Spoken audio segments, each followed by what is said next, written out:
तो चलो शुरू करते हैं रिप्रोडक्टिव हेल्थ सिस्टमैटिक सेक्शन। तो बेसिकली कुछ पहले कहानी है, ठीक है। इस चैप्टर में जो सवाल आता है वो या तो थ्योरेटिकल सवाल आ जाता है फुल फॉर्म पे, ठीक है, या फिर सवाल आ जाता है तुम्हारे कॉन्ट्रासेप्टिव मेथड्स पे, या सवाल आ जाता है आर्ट पे, ठीक है। तो इन्हीं तीन चीज़ों को हम इसमें एड्रेस करेंगे और सिस्टमैटिक तरीके से देखेंगे। चलिए आइए। तो बेटा पहला यहाँ पे ऑर्गेनाइजेशन की बात कर रहे हैं जिसको हम कहते हैं WHO, that is world health organization, ठीक। फुल फॉर्म जिसका इसका नहीं पता उसको लिखते जाइए। तो पहला है WHO, world health organization, health organization, ठीक है। क्या बोला भैया? रिप्रोडक्टिव हेल्थ की बात की। तो जब हम रिप्रोडक्टिव हेल्थ की बात करते हैं तो ऐसा नहीं बोलते। रिप्रोडक्टिव हेल्थ मतलब ये नहीं हुआ कि तुम सिर्फ स्वस्थ हो रिप्रोडक्टिवली, तुम बच्चा पैदा कर सकते हो, that is not reproductive health. क्या है भैया? It is the well being of all aspect of reproduction. क्या? Physical, emotional, behavioural and social. तो ये सब कुछ तुम्हारा रिप्रोडक्टिव हेल्थ का पार्ट है। क्या? फिजिकल एस्पेक्ट क्या हुआ कि मान लो कि तुम्हारे कोई बीमारी हो गया रिप्रोडक्टिव ऑर्गन में, that is the physical aspect, है ना। अब बिहेवियरियल एस्पेक्ट क्या हुआ? अगर मान लो कि तुम साइकोपैथ हो, है ना, या तुमको कोई ऐसी टेंडेंसी है जिससे तुमको मतलब कुछ ऐसा सेक्सुअल स्टिमुलस आता है, तो अगेन ये सब रिप्रोडक्टिव हेल्थ को हैम्पर कर रहा है तुम्हारा, है ना। तो सिंपल सा चीज है, क्या क्या चीज रिप्रोडक्टिव हेल्थ में आता है?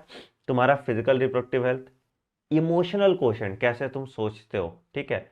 उसके बाद तुम्हारा क्या आ गया कि बिहेवियरियल और सोशल क्वेश्चन, ठीक है।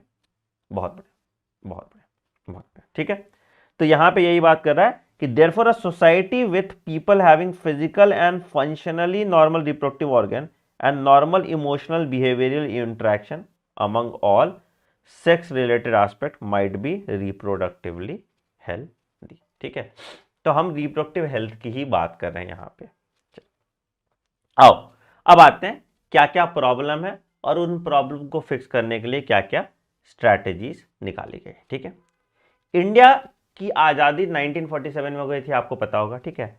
1951 में India was amongst the first countries to initiate family planning. जैसे तुम देखते हो परिवार नियोजन कहते हैं उसको, ठीक है।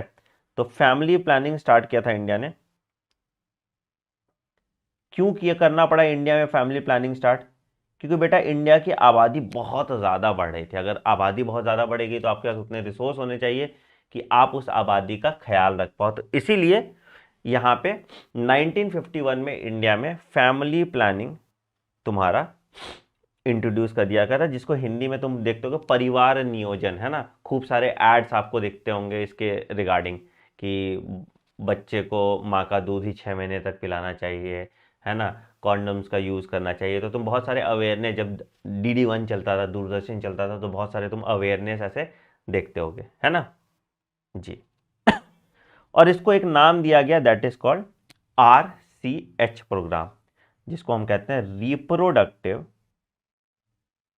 क्या कहते हैं, reproductive and child health care program, ठीक है। क्या कहते हैं? Reproductive and child health care program, ठीक है।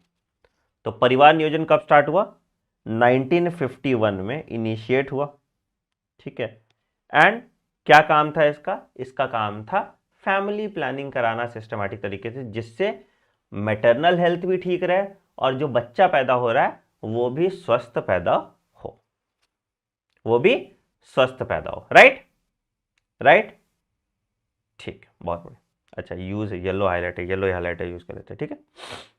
तो क्या क्या टास्क था RCH प्रोग्राम का? जो टास्क आपको क्या क्या था RCH प्रोग्राम का, जो NCERT लिखती है उसमें हम बात करते हैं, ठीक है। तो जैसे मैंने बोला था कि popular name under reproductive and child health care programs, ठीक है, which is creating awareness among people about various reproduction related aspect and providing facilities and support for building up a reproductively healthy society.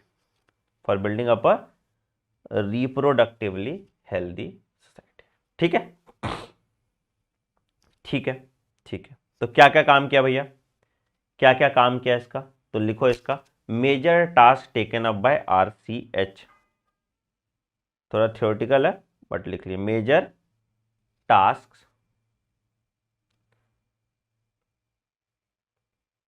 Taken up by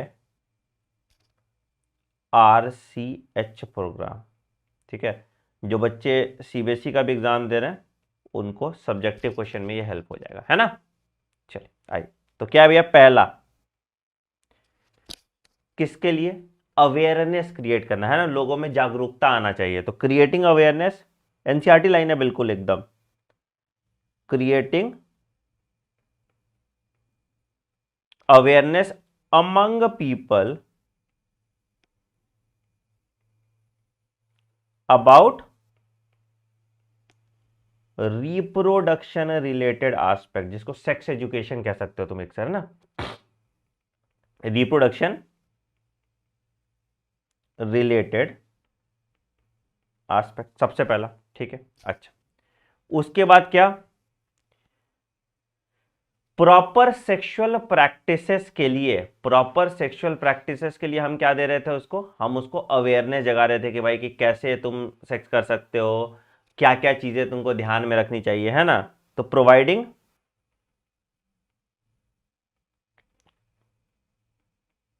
proper information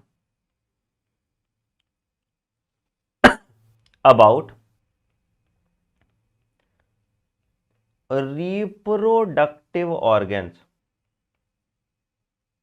ठीक है, adolescence, adolescence तुम्हारा जवानी जो आया, ठीक है, एंड रिलेटेड चेंजेस। ठीक है, safe and hygienic sexual practices, safe and hygienic sexual practices. ठीक है, अच्छा, और STDs के बारे में, सेक्सुअली ट्रांसमिटेड डिजीज, आपको नहीं पता है ना, उसके बारे में जानकारी। इनफैक्ट अभी भी बहुत लोगों को कम पता रहता है STDs के बारे में। ठीक है, ठीक है, और क्या चीज के लिए बेटा, और एड्स के लिए अवेयरनेस, बहुत ज्यादा कैंपेन चला था, NACO ने चलाया था, नेशनल एड्स कंट्रोल ऑर्गेनाइजेशन ने एड्स के लिए अवेयरनेस कैंपेन चलाया था। ठीक है, तीसरा, लोगों को मैरिजेबल एज के बारे में बताने के लिए। ठीक है, एजुकेटिंग पीपल, किसके लिए,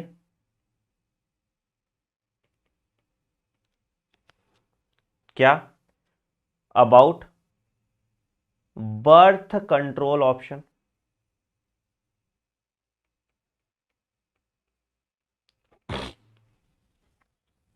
ठीक है, हाँ एग्जैक्टली, और क्या था, चौथा, बैन ऑन एमनियोसिंथेसिस। अभी एमनियोसिंथेसिस और कोरोनिक विलाई सैंपलिंग की हम बात करेंगे। ठीक है, ban on amniocentesis for sex determination of baby, है ना, for sex determination of baby. क्या होता था इनिशियली कि ड्यू टू, अगर एमनियोसिंथेसिस लोग कराते थे, पता चल जाता था कि बच्चे का सेक्स क्या है, और बच्चा अबॉर्ट करा देते थे। तो तुम देखो तो जेंडर डिस्पैरिटी हो गई थी कि मेल्स की आबादी क्या हो गया था, तुम्हारा ज्यादा बढ़ गया था, और फीमेल्स की आबादी बहुत कम हो गई थी। ठीक है, और एक तुम्हारा इनकरेज किया गया था सहेली जैसे कॉन्ट्रासेप्टिव पिल्स के लिए। ठीक है, तो awareness about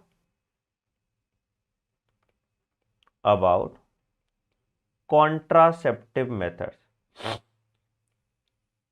contraceptive method.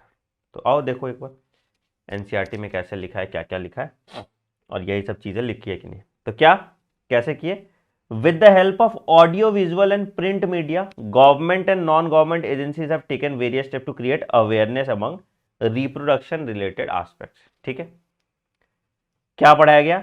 Introduction of sex education in schools, ताकि बच्चों को पता रहे कि कैसे सेक्स करते हैं, क्या सेक्सुअल ऑर्गन्स हैं, कैसे सेक्सुअल प्रैक्टिसेस की जानी चाहिए जिससे आपको आपके हेल्थ को नुकसान ना पहुंचे।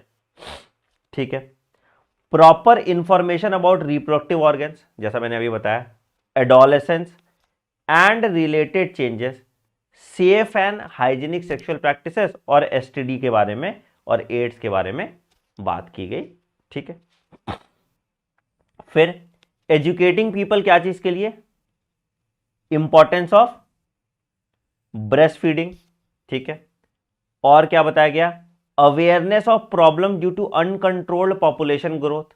ठीक है, तो इन सब चीजों के बारे में बात किया गया ताकि एक सोशली रिस्पॉन्सिबल और हेल्दी सोसाइटी बन पाए। तो ये सारे चीजें तुम्हारे RCH, reproductive and child health care के प्रोग्राम के अंदर आते थे। ठीक है, अच्छा, और क्या किया गया? Successful implementation of various action plan. क्या क्या प्लान था भैया? पहला तुम्हारा statutory ban on amniocentesis for sex determination. तो इससे क्या हुआ कि जो बच्चे ऐसे थे जो मतलब फीमेल फिटेसाइड के शिकार हो जाते थे, जैसे कि मान लो कि अगर पता चल गया घर में कि लड़की हो रही है तो क्या होता था, उसको अबॉर्ट करा देते थे। उससे क्या होता था, एक तो कि माँ के जान को बहुत खतरा होता था, क्योंकि 14th मंथ में एमनियोसिंथेसिस का पता चलता था और फिर तब 14th वीक में, सॉरी 14 मंथ बोल रहा हूँ, 14th वीक में पता चलता था और तब तक अबॉर्शन कराना रिस्की हो जाता था मदर के लिए, है ना। तो इसलिए फिर वहां पे दिक्कत हो गया। ठीक है, कोई दिक्कत? चलो, बहुत बढ़िया, बहुत बढ़िया, बहुत बढ़िया। तो ये सब चीजें बेटा थ्योरेटिकल पार्ट है, इस पे एक आध सवाल आ जाएगा तो आ जाएगा, इसके बियॉन्ड कुछ नहीं आएगा। ठीक है, चलो आइए। उसके बाद फिर क्या कहा गया? उसके बाद एक CDRI लखनऊ में एक ड्रग बना था जिसको सहेली कहा गया। तो इसका इम्प्लीमेंटेशन लागू करने की कोशिश की गई ताकि ज़्यादातर ये जो कॉन्ट्रासेप्टिव मेथड्स हैं वो काम नहीं कर रहे थे, तो ये वाला कॉन्ट्रासेप्टिव मेथड काम कर जाएगा। ठीक है, तो ये इसको डाला गया। चलिए, बहुत बढ़िया। तो ये यही था थ्योरेटिकल पार्ट है, इसमें ऐसे दिमाग लगाने वाली कुछ नहीं है। काम की चीज़ तुम्हारी क्या क्या थी? एक फैमिली प्लानिंग 1951 में, RCH, reproductive and child health care programme, amniocentesis क्या होता है उस पर भी हम देख लेते हैं, और एक ड्रग है जिसका नाम है सहेली, जो ओरल कॉन्ट्रासेप्टिव है, इसके बारे में भी हम डिटेल में आगे देखेंगे। ठीक है, 4 पॉइंट है बस अभी काम का। ठीक, आइए अब आते हैं population stabilization and population growth, कैसे कैसे क्या हुआ। ठीक है, तो कहानी है बेटा यहाँ पे कि कितना कितना पॉपुलेशन बढ़ा, डेटा पे सवाल नहीं आएगा। ठीक है, कुछ कुछ चीज देख लो। क्या है? क्या कि 1.2 बिलियन मार्क आबादी आपकी इंडिया की पहुंच गए, कहां पे? 2011 में। ठीक है, क्यों हुआ पॉपुलेशन एक्सप्लोजन? काम की चीज बस इतनी है, क्यों हुआ पॉपुलेशन एक्सप्लोजन उतना समझ जाओ। ठीक, तो पॉपुलेशन एक्सप्लोजन क्यों हुआ?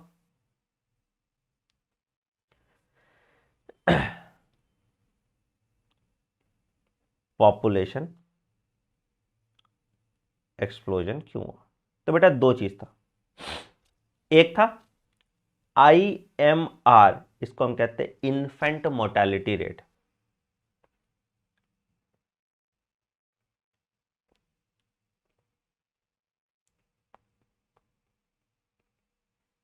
और दूसरा था MMR, इसको हम कहते हैं मैटरनल मोर्टेलिटी रेट।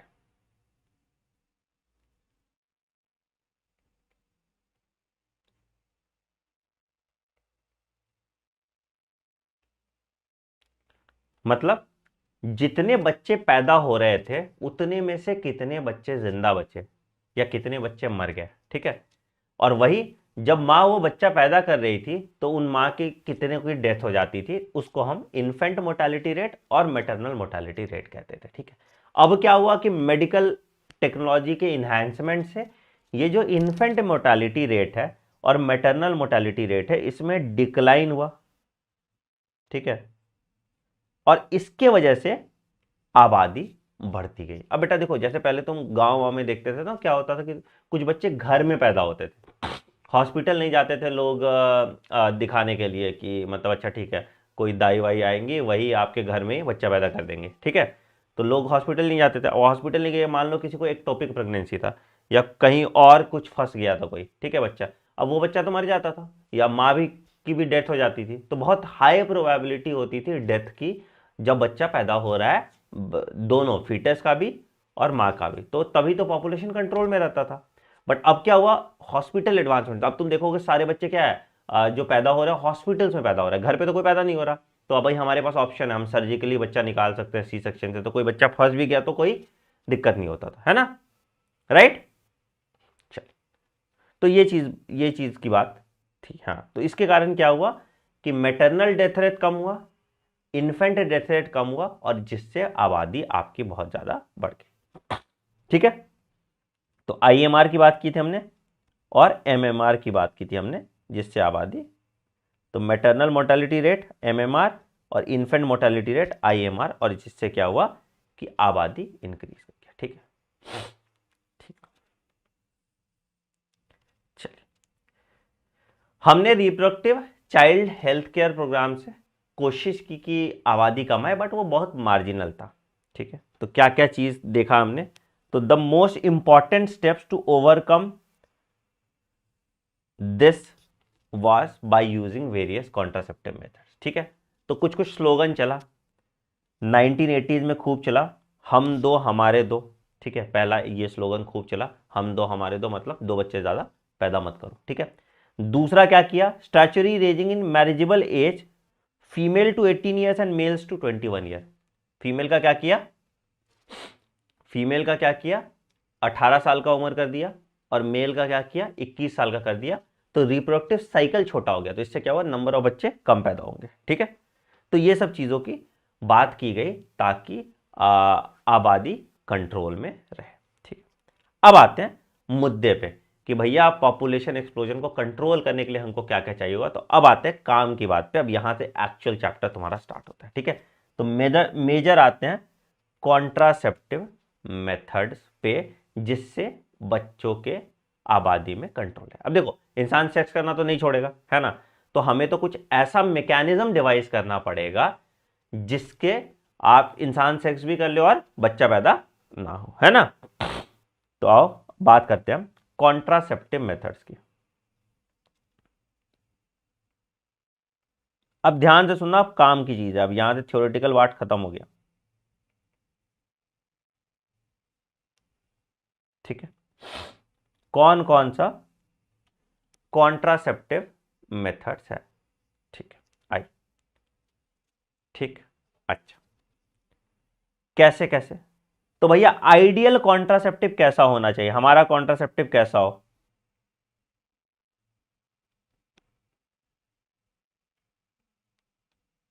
क्या भैया, पहला यूजर फ्रेंडली हो, है ना, अगर बहुत कॉम्प्लिकेटेड है तो इंसान नहीं यूज करेगा, ठीक है। दूसरा आसानी से मिल जाए, इजीली अवेलेबल हो, ठीक है, इफेक्टिव हो, ठीक है, और क्या है, लीस्ट साइड इफेक्ट हो, अगर कोई साइड इफेक्ट है तो साइड इफेक्ट ना हो, ठीक है। और सबसे important, it should not interfere in the sexual desire, है ना, it it should not interfere with sexual desire. तो ये चीजें कॉन्ट्रासेप्टिव्स का को आइडियल बनाता है यूज करने के लिए, ठीक है।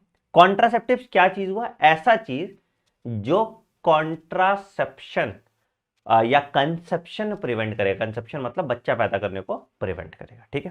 तो कौन कौन से मेथड हैं शुरू करते हैं, ठीक है। ध्यान से सुनना जो जो मैं चीज बता रहा हूं। पहला है नेचुरल मेथड।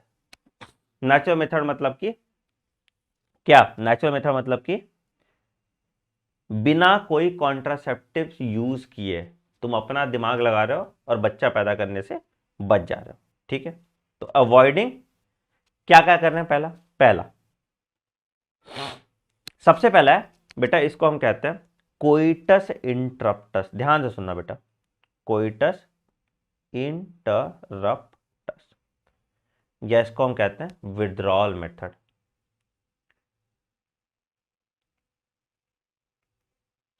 क्या होता है बेटा इसमें?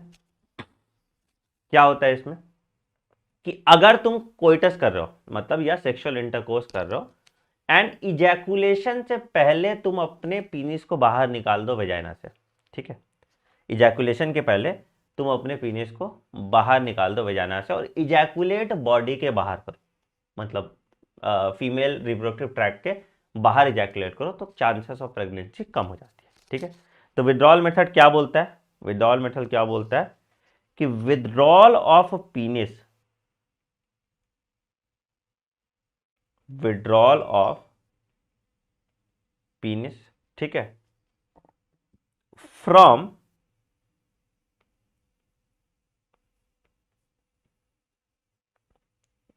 The vagina just prior to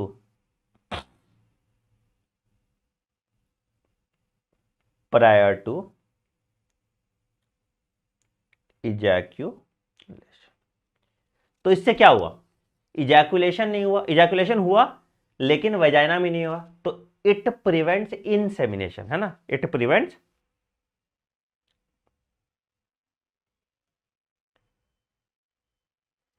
अगर इनसेमिनेशन नहीं हो रहा तो क्या बच्चा पैदा होगा? नहीं। अगर इनसेमिनेशन नहीं हो रहा तो क्या हो गया? बच्चा पैदा होगा? नहीं होगा। तो क्या ये मेथड 100% कारगर है? नहीं जी, 100% कारगर नहीं है। थोड़ी सी सावधानी हटी, दुर्घटना घटी। तो क्या क्या दिक्कत है इससे? कभी कभी प्रायर टू इजैकुलेशन भी कुछ स्पर्म निकल जाता है, जैसे मान लो कि जो बल्बोइरेथ्रल ग्लैंड है तुम्हारा, ठीक है, उससे भी सिक्रीशन निकल रहा है, लुब्रिकेशन ऑफ पीनिस हो रहा है, तो हो सकता है एक आध स्पर्म भूले भटके चला गया वजाइना में, तो तुम्हारा तो बिल फट जाएगा, है ना। तो इसलिए ये method it is not 100% safe. ठीक है, नॉट सेफ 100%। ठीक, ठीक है, क्यों? क्योंकि due to the secretion of bulbourethral gland, secretion of bulbourethral gland. ठीक है, तो कुछ हो सकता है स्पर्म वहां से निकल जाए। हाँ ठीक, बस बहुत बढ़िया, बहुत बढ़िया। दूसरा क्या है? एसटीडी से प्रिवेंट नहीं करता, सेक्सुअली ट्रांसमिटेड डिजीज से प्रिवेंट नहीं करता। ठीक है,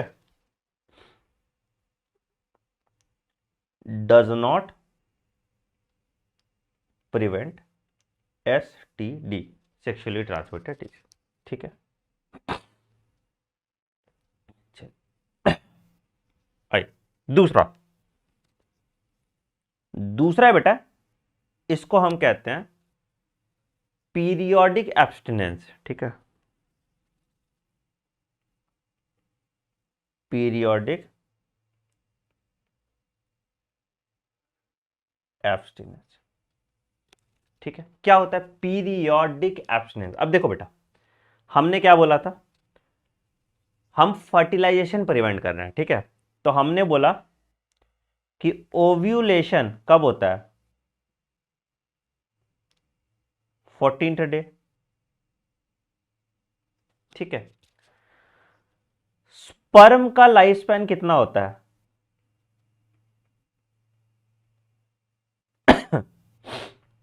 48 to 72 आवर्स, यही है ना, यही है ना। तो अब कुछ मत करो, 3 दिन पहले कर लो, 3 दिन बाद कर लो। तो मान लो अगर ओव्यूलेशन 14th डे हो रहा है, ठीक है, तो यहां पे -3 डेज कर लो और यहां पे +3 डेज कर लो, तो यहां पर कर लो 11वां डे और यहां पर कर लो 17th डे, यही है ना। 3 दिन का हिसाब किताब ले लो कि मान लो तुमने 11 तारीख को सेक्स किया ओव्यूलेशन 14 को हो रहा है, जब तक ओव्यूलेशन हुआ तब तक तुम्हारा स्पर्म मर गया, ठीक है। मान लो तुमने 17 तारीख को किया तो ओवम तो जिंदा है, बट उसके बाद स्पर्म जब तक पहुंचेगा तब तक ओवम मर जाएगा। तो 3 दिन इधर 3 दिन इधर चल के चल लो, तो क्या हुआ बेटा, abstaining from coitus between 10th to 17th day, है ना, एब्सटेनिंग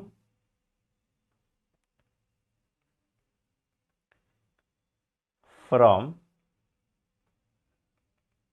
कोइटस बिटवीन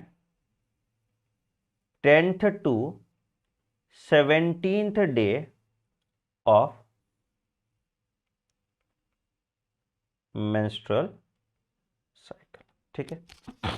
तो इससे क्या हुआ कि आप सेफ पीरियड में सेक्स कर रहे हैं। अच्छा, इसका ड्रॉबैक क्या है भैया, पहले तो कैलेंडर लेके जाइए आप, है ना, जहाँ जब भी जा रहे हैं। दूसरा क्या है कि आप कैलकुलेटर भी साथ लेके चले जाइएगा, तुम लोग का मैथ्स कैसा है, 1-2 दिन आगे पीछे कर दिए तो मुन्ना हो जाएगा, है ना। तीसरा दिक्कत क्या है कि बेटा पीरियड रेगुलर नहीं है। अब किसी को मान लो कि 1 आध दिन ओव्यूलेशन आगे पीछे हो गया तो समझ रहे हो ना, बिल फट जाएगा। तो कृपया इस तरह के खतरों वाले स्टंट का प्रयोग ना करें, ठीक है, मुंह दिखाने लायक नहीं रहेंगे आप कहीं, ठीक। अच्छा, तो क्या है भैया, अगेन ये रिस्की मेथड है and no prevention from STD, from STD, sexually transmitted disease से ये बचा नहीं पाता आपको, ठीक है, बिल्कुल क्लियर है, क्लियर। चलिए, तो ये था बेटा आपका पीरियोडिक एब्स्टिनेंस, ठीक है। पहला 2 मेथड हमने रिजेक्ट कर दिया, ठीक है, आप भी कर दीजिएगा रिजेक्ट।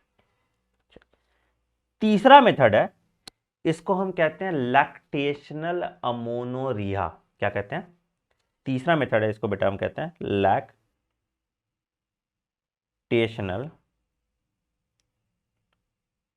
अमीनोरिया। अच्छा, समझो बात को, समझो बात को। लैक्टेशनल अमोनरिया मतलब कि जब तक लैक्टेशन हो रहा है मेंस्ट्रुएशन नहीं होगा, ठीक है। तो जब लैक्टेशन हो रहा है मेंस्ट्रुएशन या मेंस्ट्रुअल साइकिल जो है वो नहीं होता, मेंस्ट्रुअल साइकिल जो है नहीं होता। मेंस्ट्रुअल साइकिल नहीं हो रहा तो मतलब क्या होगा, देयर इज नो ओव्यूलेशन। क्यों होता है ये, क्योंकि इस टाइम तक प्रोजेस्टेरॉन और ईस्ट्रोजन दोनों का लेवल जो है ना बहुत ज्यादा हाई होता है। प्रोजेस्टेरॉन और ईस्ट्रोजन का लेवल बहुत ज्यादा हाई होता है, तो क्या होता है, ओव्यूलेशन नहीं होता, ठीक है, ओव्यूलेशन नहीं होता है, ठीक है। क्या होता है इसका टाइम पीरियड, तो it is maximum 6 month after parturition, ठीक है, मैक्सिमम 6 month आपका पार्चुरेशन, ठीक है, ठीक है, ठीक है। आगे, क्या ये 100% कारगर है, नहीं भैया। और दूसरा तो है कि पहले तो तुमको एक बच्चा पैदा करना पड़ेगा ना, उसके बाद ना दूसरे रोकेगा। मतलब तुम बेसिकली समझो कि एक बार बिल दे दिए हो तो 6 महीना तुमको कॉम्प्लीमेंट्री खाना मिल रहा है, ठीक है, अप टू 6 month। कहने का मतलब है कि जब तुम्हारा पहला बच्चा पैदा हुआ, ठीक है, कहने का मतलब है जब तुम्हारा पहला बच्चा पैदा हुआ उसके अप टू मैक्सिमम 6 महीने तक मेंस्ट्रुअल साइकिल फीमेल में नहीं हो रहा। जब तक मेंस्ट्रुअल साइकिल नहीं हो रहा तब तक ओव्यूलेशन नहीं हो रहा, और जब तक ओव्यूलेशन नहीं हो रहा तुम कितना भी सेक्स कर लोगे बच्चा पैदा नहीं होगा। समझ में आया, समझ में आया बेटा, समझ में, एक बार थम्स अप दे दो, हाँ। चलिए, तो ये लैक्टेशनल अमोनरिया वाली बात हो। चलिए आइए देखिए एक बार एनसीईआरटी माता क्या क्या कहती हैं, देख लेते हैं। पहला, तो an ideal contraceptive should be user friendly, easily available, effective and reversible with no side effects, ठीक है।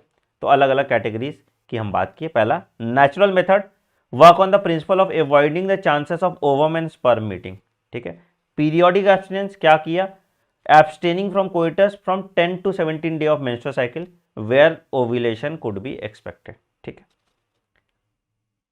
ठीक है, तो ये वाला पार्ट कह दिया तू। दूसरा बोला विड्रॉल और कोइटस इंटरप्टस, क्या बोला इसमें?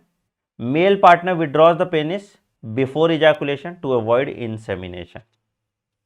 ठीक है, और तीसरा बोला lactational amenorrhoea, method based on the fact that ovulation and therefore the cycle do not occur during the period of intense lactation following parturition.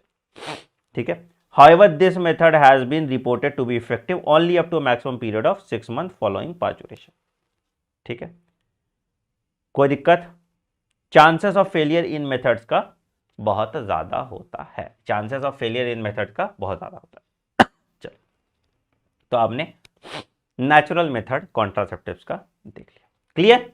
Clear. चलिए दूसरा अब आते हैं, अगला मेथड जिसको हम कहते हैं बैरियर मेथड। दूसरा आते हैं अगला मेथड जिसको हम कहते हैं बैरियर मेथड। बैरियर, दीवार लगा दिए, है ना?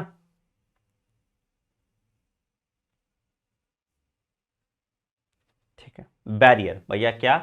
स्पर्म और ओवम को मिलने से रोक दो, उसको बैरियर मेथड कहते हैं। क्या होता है? स्पर्म और ओवम को मिलने से रोक दो तो क्या कहते हैं उस मेथड को?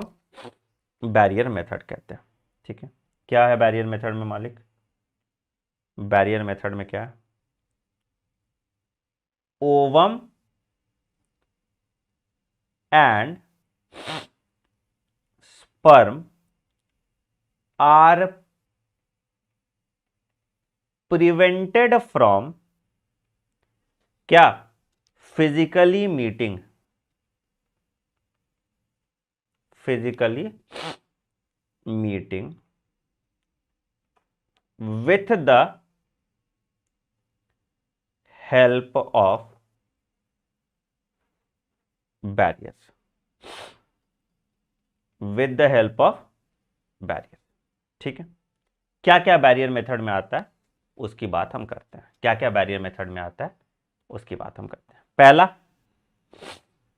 That is condom. ठीक है, दो तरह का कॉन्डोम होता है, एक होता है मेल कॉन्डोम और एक होता है फीमेल कॉन्डोम। ऑब्वियसली ये दो तरह का कॉन्डोम होता है, एक होता है मेल कॉन्डोम और एक होता है फीमेल कॉन्डोम। एक सेकंड रुकना।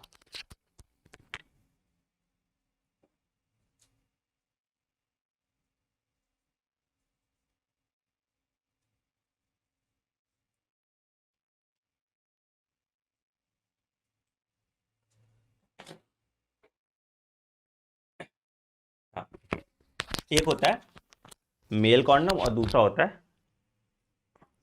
Female condom. अब देखो क्या होता है मेल कॉन्डोम और female condom. Male condom normal सा कैसा होता है भैया? एक ऐसा यहाँ पे ऐसा रबड़ जैसा स्ट्रक्चर रहेगा। ठीक है, ऐसे करके तुम्हारा कुछ ऐसा जगह रहेगा और थोड़ा सा पार्ट बाहर ऐसे की तरफ निकला रहेगा जिसमें स्पर्म आके रह जाए। ठीक है, बेसिकली कुछ नहीं, बलून जैसा है ना? कॉन्डोम को पीनिस के ऊपर कॉन्डोम को लपेट देते हैं और तुम्हारा जो इंसेमिनेशन होता है वो कॉन्डोम में हो जाता है और फीमेल रिप्रोडक्टिव ट्रैक्ट में इंसेमिनेशन नहीं होता। तो ये बैरियर की तरह काम करता है। ठीक है, ठीक है। दूसरा कॉन्डोम जो होता है उसको हम फीमेल कॉन्डोम कहते हैं। फीमेल कॉन्डोम में दो जगह तुमको फंसाना पड़ेगा। अगर मान लो कि मेल कॉन्डोम नहीं यूज करा, ठीक है, तो फीमेल कॉन्डोम तुमको दो जगह यूज करना। ऐसे एक तो क्या होता है कि यहाँ लगा देते हैं, एक जो दो इसके पास ऐसे फंसाने वाला होता है, एक इधर की तरफ और एक तुम्हारा बाहर की तरफ, इधर की तरफ। ठीक है, तो एक तो वल्वा रीजन को कवर कर लेता है और दूसरा जो है ये सर्विक्स रीजन को कवर करता है। ठीक है, तो ये मेल है और ये फीमेल है। फीमेल कॉन्डोम को फेमिडॉम कहते हैं, है ना? तो एक क्या कर रहा है, एक तुम्हारा ये वाला जो सर्विक्स रीजन है यहाँ पे और एक क्या हो रहा है, ये तुम्हारा जो बाहर वाला रीजन है वहां पे रखता है। ठीक है, तो ये दोनों कॉन्डोम का मेथड होता है। क्या करता है? इट प्रिवेंट्स इंसेमिनेशन, है ना, इनटू द वजाइना। तो इंसेमिनेशन नहीं होगा, कॉन्डोम के अंदर ही रह जाएगा स्पर्म, तो तुम्हारा काम हो जाएगा। ठीक, तो सबसे सेफेस्ट मेथड है, सबसे सेफेस्ट मेथड है and it also prevents certain STD, सारे एसटीडी प्रिवेंट नहीं करता बेटा, याद रखिएगा, ठीक है, प्रिवेंट्स फ्रॉम एसटीडी ऑल्सो। कोई दिक्कत, कोई दिक्कत बेटा, कोई दिक्कत, समझे? तो इसका कोई साइड इफेक्ट भी नहीं है, कोई साइड इफेक्ट नहीं है इसका। कॉन्डम में क्या साइड इफेक्ट हो जाएगा, है ना, नो साइड इफेक्ट, ठीक है, बहुत बढ़िया, ठीक, यहां तक कोई दिक्कत, यहां तक कोई दिक्कत। तो दो तरह के कॉन्डम होते हैं, male condom, female condom. Female condom का स्ट्रक्चर बस देख लो कि नीचे भी एक ऐसे रिंग सा होता है, जाके सर्विक्स, मतलब जो एंड ऑफ वेजाइना है वहां पे जाके फंस जाता है, एक बाहर की तरफ फंस जाता है, ताकि आराम से कर सके सेक्स। अच्छा, मेल कॉन्डम और फीमेल कॉन्डम में कोई डिफरेंस मैं बता देता हूं, ठीक है। जैसे अगर मान लो कोई मेल कॉन्डम है, ठीक है, मेल कॉन्डम तुम तभी पहन सकते हो जब तुम्हारा पीनिस इरेक्ट है ना, तभी पहन सकते हो तुम, ठीक है। फीमेल कॉन्डम में क्या है कि कुछ कुछ चीज है। पहला कि फीमेल कॉन्डम पहले भी पहना जा सकता है, कि अगर मान लो कोई फीमेल पहले से अगर कहीं जा रही है, ठीक है, तो वो फीमेल कॉन्डम पहन के जा सकती है। क्यों? क्योंकि अगेन यूरिन का रास्ता अलग है और वेजाइनल ओरिफिस अलग है, तो ऐसा कोई दिक्कत नहीं है, ठीक है। तो फीमेल कॉन्डम पहले ही पहना जा सकता है, प्रायर टू इरेक्शन ऑल्सो, ठीक है। चल, बहुत बढ़िया, बहुत बढ़िया, यहां तक कोई दिक्कत? चल, ये हो गया बैरियर मेथड का पहला पार्ट। दूसरा, दूसरा दूसरा है बेटा डायफ्राम। अभी बात करेंगे इस पे। सर्वाइकल कैप और वॉल्ट, ठीक है। बोलोगे सर ये क्या क्या बड़ा है, ठीक है। अब बेटा यहां पे देखो क्या क्या हो रहा है, डायफ्राम, सर्वाइकल कैप और वॉल्ट। अब ये क्या होता है, they are inserted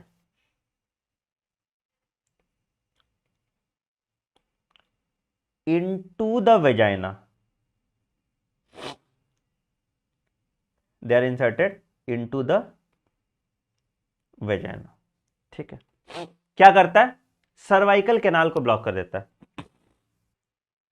blocks the entry of sperm via cervical canal, blocks the entry of sperm via cervical canal. एक सेकंड आ रहा हूं।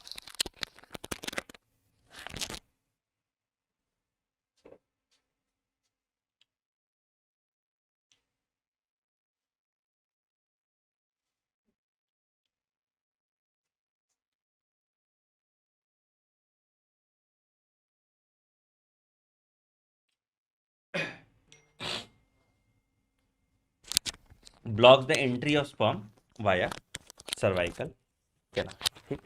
अच्छा, क्या हुआ, कैसा होता है डायफ्राम? डायफ्राम ऐसे कुछ नहीं, डायफ्राम समझते हैं ऐसा। तो मान लो कोई एक डायफ्राम है, ऐसा कलर का कुछ ऐसे है, इसको क्या करेंगे हम वेजाइना में डाल देंगे, ठीक है। इससे क्या होगा कि इंसेमिनेशन तो वेजाइना में हो रहा है, बट उसके बाद स्पर्म वेजाइना को पार करके नहीं जा पा रहा। वॉल्ट थोड़ा छोटा होता है, ये वॉल्ट हो गया, ठीक है। और सर्वाइकल कैप थोड़ा ऐसे लंबा सा ऐसे ढक्कन की तरह होता है, ठीक है। तो तीनों को यूज कर सकते हैं। और ये तो ये डायफ्राम है, ये वॉल्ट है और ये सर्वाइकल कैप है।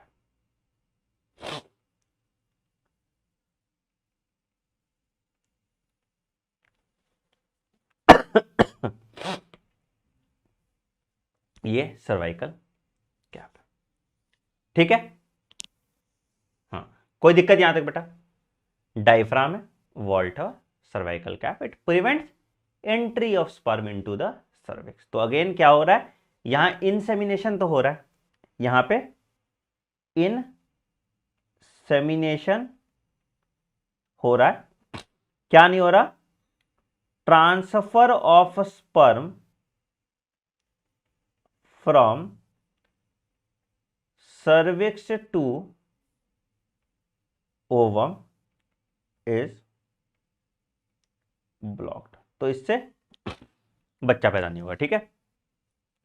ये रीयूजेबल भी होते हैं, मतलब तुम इसको बार बार यूज कर सकते हो, ये रीयूजेबल भी होते हैं, इसको आप बार बार यूज कर सकते हैं। ठीक है, कोई दिक्कत? क्यों दिक्कत? कोई दिक्कत? चलिए, तो ये हो गया तुम्हारा डायफ्राम। ठीक, चलिए ठीक, अच्छा, तो डायफ्राम, सर्वाइकल कॉर्ड और वो, ठीक है। एक और चीज होता है, इसको हम कहते हैं केमिकल मेथड।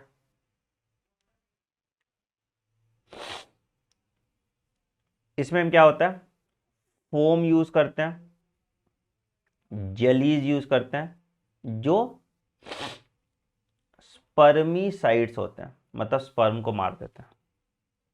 ठीक है, जो स्पर्मीसाइड्स होते हैं, जो स्पर्म को मार देते हैं। ठीक है, क्या क्या होता है इसमें, जैसे अगर मान लो कि कोई भी चीज में एसिड कंपोनेंट, ठीक है, देखो क्या होता है, स्पर्म जो है ना,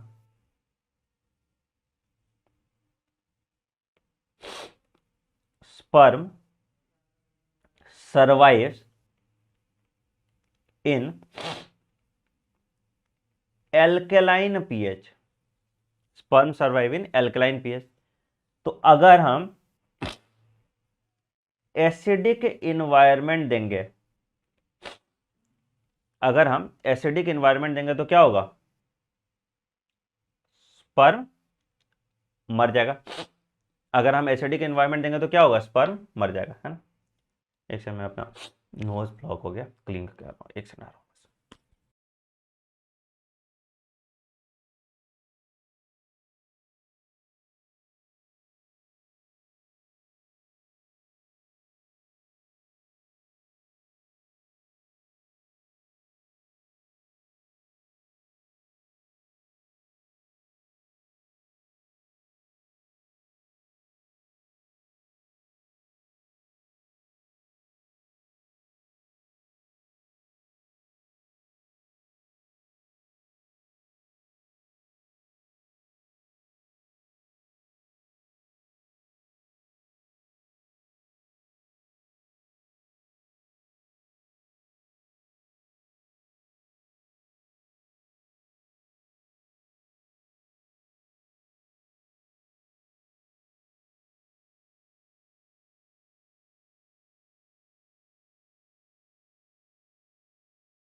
हाँ जी, सॉरी, चलो चलिए शुरू करें। हाँ, तो ये तुम्हारा केमिकल मेथड हो गया, जहां पे फोम जेलीज वगैरह सारे आ गए। ठीक है, कोई दिक्कत? तो क्या किए कि अगर मान लो जब तुम सेक्स करने जा रहे हो, सेक्स करने से पहले कुछ जेली या क्रीम लगा लिए, इससे क्या हुआ, तुम्हारा स्पर्म मर गया। स्पर्म मरेगा नहीं, मर जाएगा तो ओव्यूलेशन नहीं होगा, ओव्यूलेशन होगा मतलब फर्टिलाइजेशन नहीं होगा, फर्टिलाइजेशन नहीं होगा तो बच्चा नहीं होगा। ठीक, तो ये मेथड्स हमने देख लिया। चलिए, तो देखो बेटा क्या क्या था। तो अब आओ, इन barrier method ovum and sperms are prevented from physically meeting with the help of barriers। ठीक है, such methods are available for both male and female। पहला कॉन्डम आ गया। Condom are barrier made of thin rubber latex sheet use to cover the penis in male और vagina and cervix in female just before coitus so that the ejaculated semen would not enter the female reproductive tract। ठीक है, mail में brand आता है निरोध, है ना।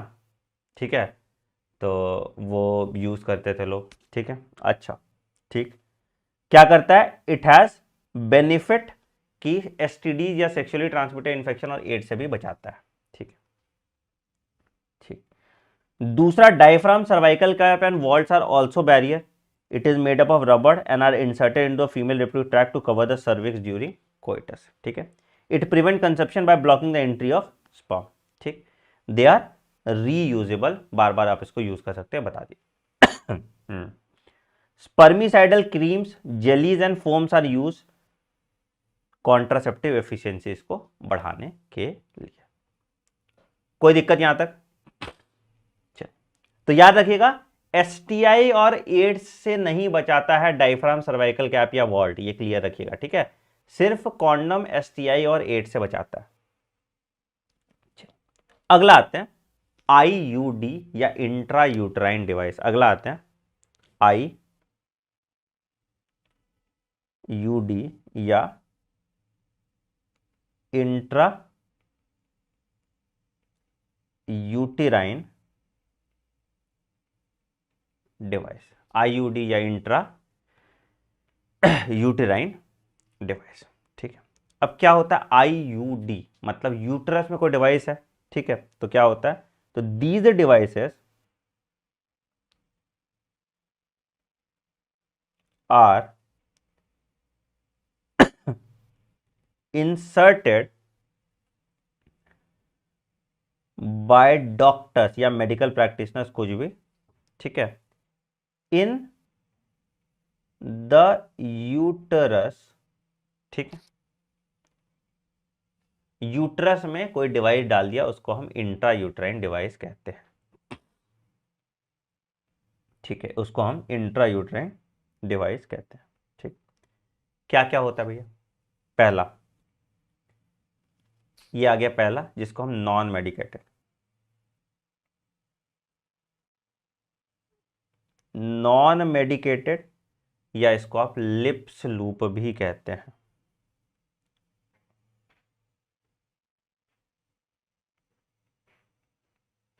ठीक है, क्या होता है भैया, ठीक है। दूसरा है आपका copper releasing IOD.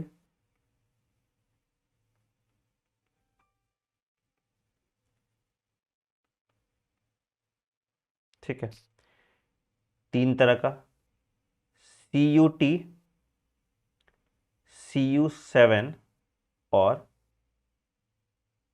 Multi load 375। ठीक है, और तीसरा है आपका दैट इज हार्मोन रिलीजिंग।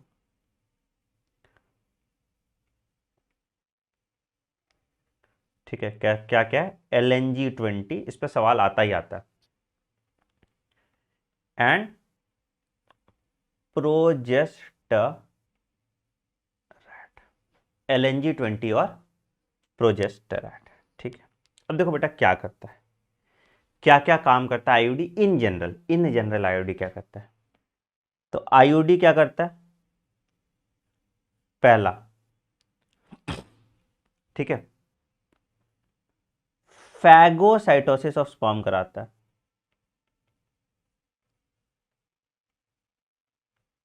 ठीक है, दूसरा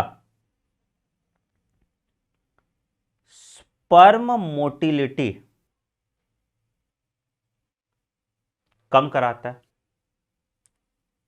तीसरा मेक्स द यूटरस अनस्टेबल कह सकते हो, क्या कह सकते हो, make the uterus unsuitable for implantation, unsuitable for implantation. देखो अब क्या होता है, सुनो ध्यान से, कहानी सुनो, कैसे कैसे क्या क्या हो रहा है इन सब केसेस में। ठीक है, कौन कौन से केस में क्या होता है। ठीक है, अगर हम बात करें नॉन मेडिकेटेड, बेसिक सा चीज समझो, मान लो ये यूट्रस है, इस चित्र के सभी पात्र काल्पनिक है, इनका वास्तविकता से कोई संबंध नहीं। ठीक है, मान लो यूट्रस है। ठीक है, मान लो ऐसे यूट्रस है। ठीक है, अब यहां मैंने डाल दिया, सबसे पहले बात करते हैं, मान लो मैंने डाल दिया लिप्स लूप।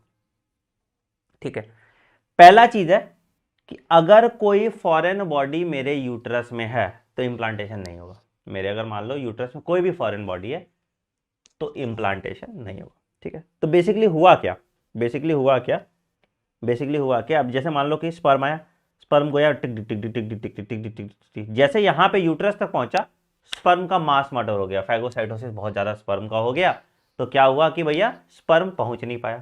अब मान लो कुछ इक्का दुक्का स्पर्म यहां पहुंच भी जाता है, तो क्या हुआ, इम्प्लांटेशन करने जब आएगा तो इम्प्लांट नहीं होगा, बच्चा बाहर निकल जाएगा, अबॉर्ट हो जाएगा, काम खत्म हो गया। ठीक है, ठीक है, तो ये हो गया तुम्हारा लिप्स लूप का। तो लिप्स लूप क्या करेगा, इट प्रिवेंट्स इम्प्लांटेशन। क्या कर रहा है, prevents prevents implantation, prevents implantation, ठीक है, एंड प्रमोट्स फैगोसाइटोसिस,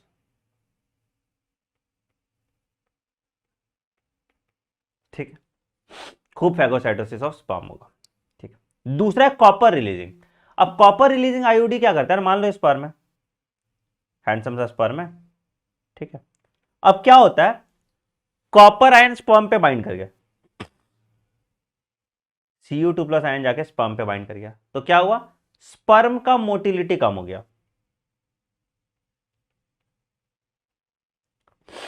क्या हुआ, स्पर्म का मोटिलिटी कम हो गया। अब स्पर्म का मोटिलिटी कम है और फैगोसाइटोसिस हो रहा है तो जल्दी मर जाएगा ना। अगर मान लो स्पर्म का मोटिलिटी कम है, चल धीरे धीरे स्पर्म जा रहा है और रैपिड मर्डर हो रहा है उसका, तो अगेन यहां पे क्या हो गया बेटा, स्पर्म पहुंच नहीं पाएगा ओवम तक, तो ये आ गया। तो कॉपर आयन क्या होता है, reduces sperm motility, reduces sperm motility, ठीक है। और तीसरा है बेटा प्रोजेस्टेरॉन और LNG-20, ये हार्मोन रिलीजिंग है। हार्मोन क्या होता है कि सर्वाइकल म्यूकस को, म्यूकस समझता ना, गिलगिला सा, उसको थिक कर देता है। तो बेचारा क्या हुआ, स्पर्म फंस गया, है ना। पहले तो तुम लड़की के जाल में फंसे, उसके स्पर्म तुम्हारे सर्विक्स के जाल में फंस गया, ठीक है, और वहां पे बेचारे का मास मर्डर हो गया, वहां पे उसका फैगोसाइटोसिस हो गया, मामला खत्म हो गया, ठीक है। तो हार्मोन्स क्या करता है, makes the uterus unsuitable for implantation, और क्या होता है, thickening of cervical mucus,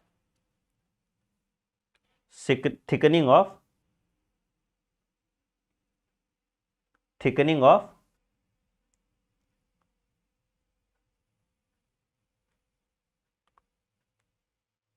cervical mucus, समझे बेटा। तो इन सब वजह से फैगोसाइटोसिस और स्पर्म हुआ, तो फर्टिलाइजेशन नहीं हुआ, अगर फर्टिलाइजेशन हो भी गया तो इम्प्लांटेशन नहीं होगा, ठीक है। तो it is the most widely accepted method of contraception in India, NCERT कहती है most widely accepted method of contraception in India.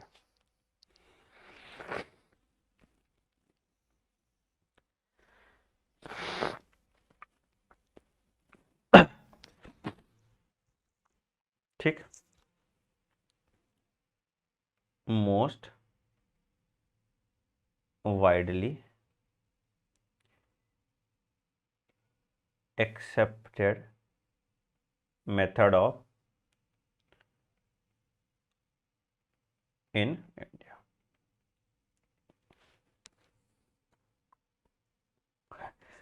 कोई बच्चा आनंद शिवम कह रहा है लैक्टेशनल एमोनोरिया से तो मैक्सिमम 9+6 महीने का कॉन्ट्रासेप्शन हो सकता है। हाँ बेटा, जब तुम थे ना यूट्रस में, तब मान लो कि तुम्हारे मम्मी पापा सेक्स किए होते, तुमको कितना बड़ा सुकून मिलता ना।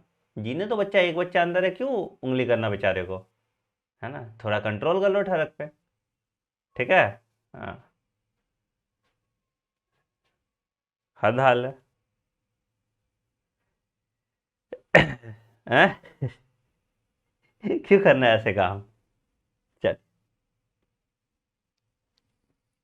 हाँ, आई, हाँ आईयूडी में बेटा पीरियड्स तो आ सकता है कोई कोई। आइए अगला आते हैं बर्थ कंट्रोल पे।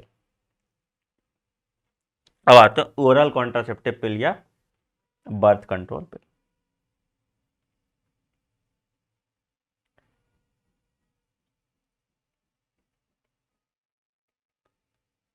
है ना, या बर्थ कंट्रोल पिल्स। आ जाओ, इतने खतरनाक खतरनाक डाउट आते कहाँ से हैं भाई।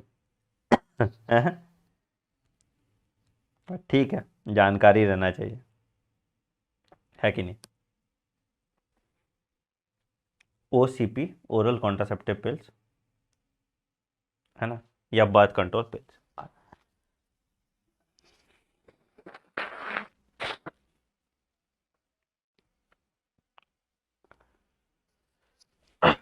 सर जी बुरा हाल कर दिया मेरा। हाँ, ओरल कॉन्ट्रासेप्टिव पिल बेटा क्या होता है? अगेन देखो, सिंपल सा चीज समझो, सिंपल सा चीज समझो। क्या क्या होता है? ओरल कॉन्ट्रासेप्टिव पिल हमेशा इट विल प्रिवेंट ओव्यूलेशन। तो ओव्यूलेशन नहीं हो रहा तो बच्चा पैदा नहीं होगा, बच्चा पैदा नहीं हो रहा तो बाकी कुछ नहीं हो रहा। ठीक है, ठीक है। कौन कौन सा पिल हो सकता है? तो जनरली फीमेल ओरल कॉन्ट्रासेप्टिव पिल होता है, मेल अभी कोई ढंग का ओरल कॉन्ट्रासेप्टिव पिल नहीं बना। ठीक है, अच्छा क्या है भैया? पहला माला डी,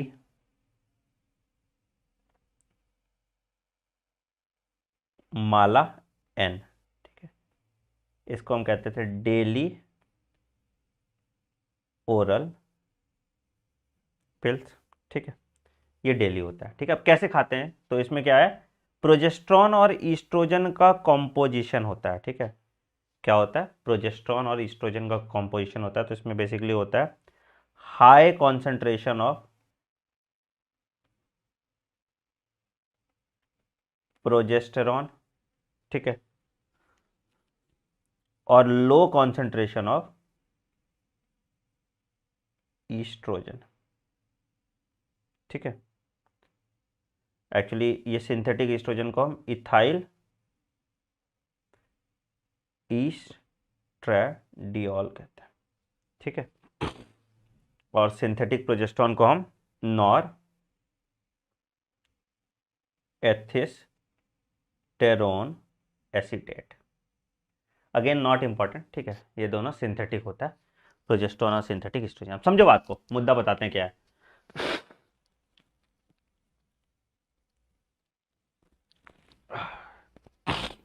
सुनो सुनो सुनो सुनो, हाँ ठीक है, माला डी और माला एन। तो क्या हुआ? हाई कॉन्सेंट्रेशन ऑफ प्रोजेस्टेरॉन और लो कॉन्सेंट्रेशन ऑफ एस्ट्रोजन। सुनो कहानी सुनो। तुम्हारा क्या किए, डे 1 से, मेंस्ट्रुअल साइकिल का डे 1 से,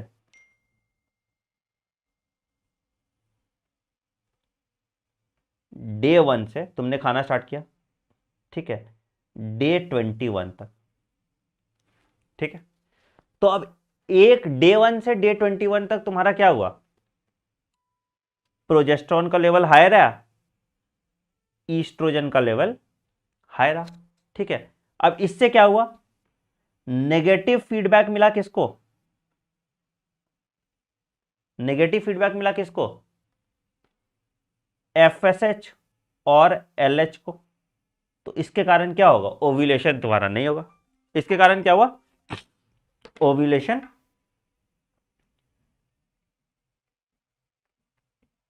नहीं होगा। इसके कारण क्या हुआ? तुम्हारा ओव्यूलेशन नहीं हुआ।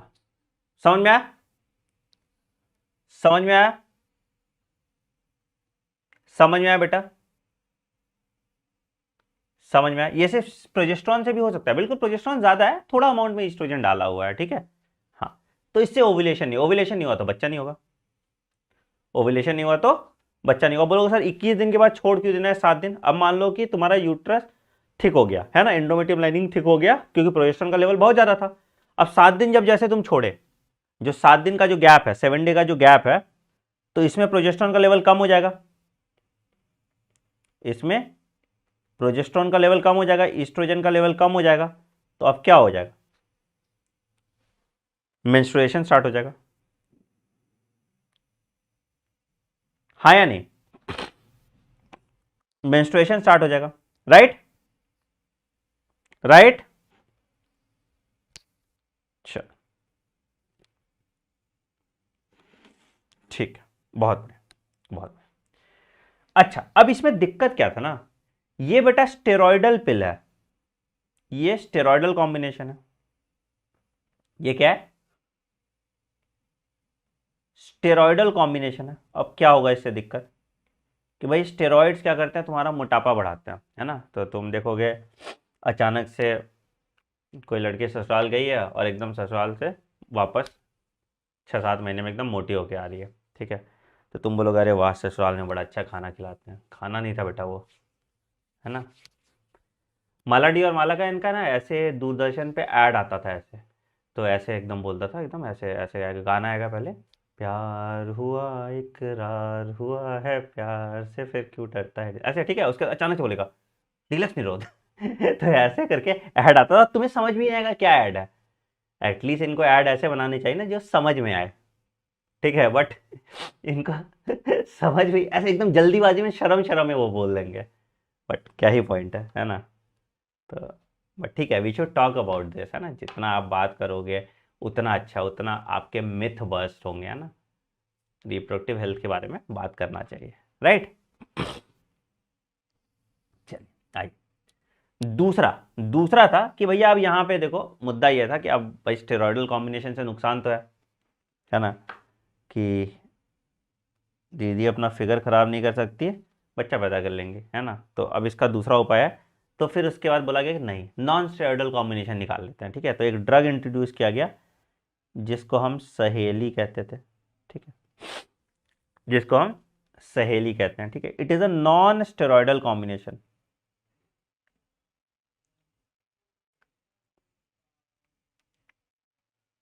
कहाँ डिस्कवर हुआ था? CDRI, central drug research institute Lucknow, central drug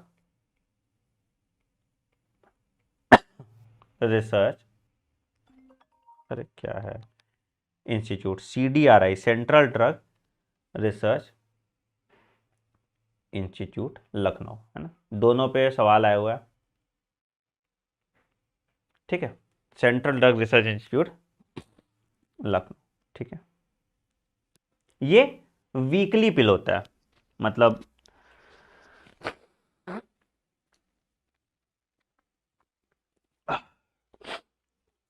ये वीकली पिल होता है, वीक में एक बार खाया जाता है, ठीक है। कॉम्पोजिशन क्या है? कंपोजिशन होता है इसमें सेंट्रोमेफेन, अरे यार मेरे से कोल्ड हो गया ना, इतना गंदा,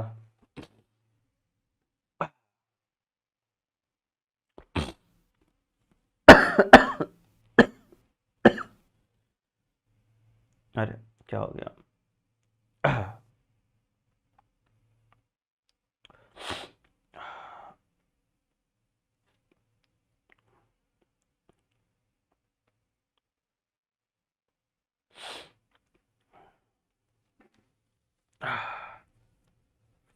सर ईस्ट्रोजन का लेवल कम होगा या नॉर्मल हो जाता है बेटा, मतलब पिल में ईस्ट्रोजन तुम्हारा वो है, अब ईस्ट्रोजन तो ओवरी से रिलीज हो रहा है ना, ईस्ट्रोजन जैसे नॉर्मल सिक्रीट करेगा करते रहेगा, ईस्ट्रोजन को कोई नेगेटिव फीडबैक मैकेनिज्म थोड़ी दे रहा है। तो ईस्ट्रोजन तो इनिशियल डेज ऑफ प्रेगनेंसी में तुम्हारे ऐसे ही, sorry initial days of ovulation में तुम्हारे ऐसे ईस्ट्रोजन का लेवल हाई रहता है, तो हाई रहेगा अपने आप, तुमको करने का जरूरत थोड़ी है, ठीक है।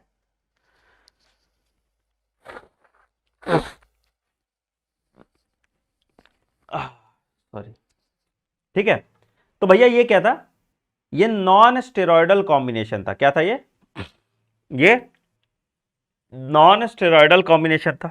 तो इससे क्या होगा, इससे क्या होगा, इससे क्या होगा, बहुत कम साइड इफेक्ट और हाई कॉन्ट्रासेप्टिव वैल्यू था, ठीक है, again it will prevent ovulation, ये भी ठीक है,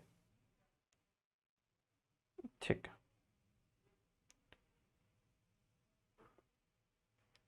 ठीक है, तो it will prevent implantation activity. समझो क्या होता है बेटा, समझो समझो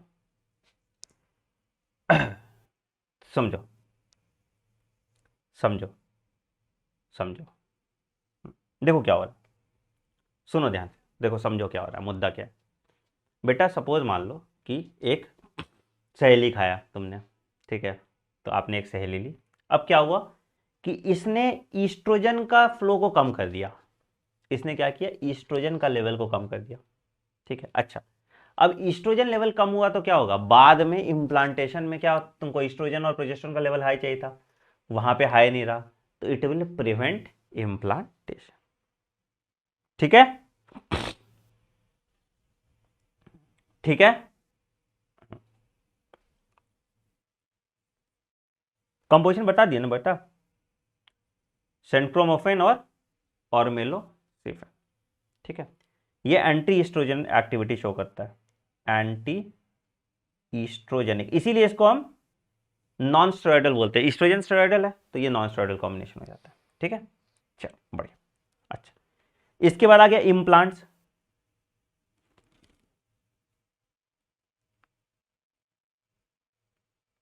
इम्प्लांट्स बेटा, ठीक है, इम्प्लांट्स क्या होता है? It is 6 small plastic cylinder. क्या होता है भैया? डाल देते हैं आप सबक्यूटेनियस। ठीक है, एंड इज, क्या कह सकते हो उसको, इंसर्टेड बिलो द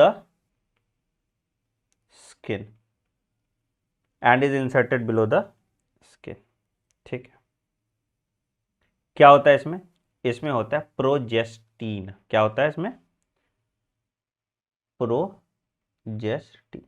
तो धीरे धीरे धीरे धीरे धीरे धीरे धीरे धीरे वो प्रोजेस्ट्रॉन रिलीज करता रहेगा। अगर प्रोजेस्ट्रॉन रिलीज करता रहा तो क्या हुआ? अगेन ओव्यूलेशन नहीं होगा, ओव्यूलेशन नहीं होगा तो क्या होगा? ओव्यूलेशन नहीं होगा तो बच्चा नहीं होगा। ठीक है, ओव्यूलेशन नहीं होगा तो क्या होगा? बच्चा नहीं होगा। ठीक है, ठीक है बेटा, समझे? समझ गया? ठीक, तो ये इम्प्लांट हो गया। चौथा हो गया, इसको हम कहते हैं इंजेक्शन। एक ले लेते हैं डेपोवेरा का।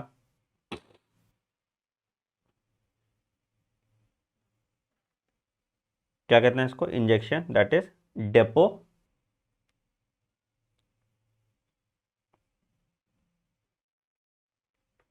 वेरा।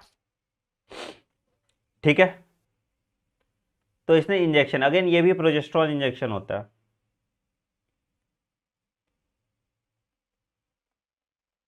प्रोजेस्ट्रॉन इंजेक्शन क्या करेगा ये भी? इट विल ऑल्सो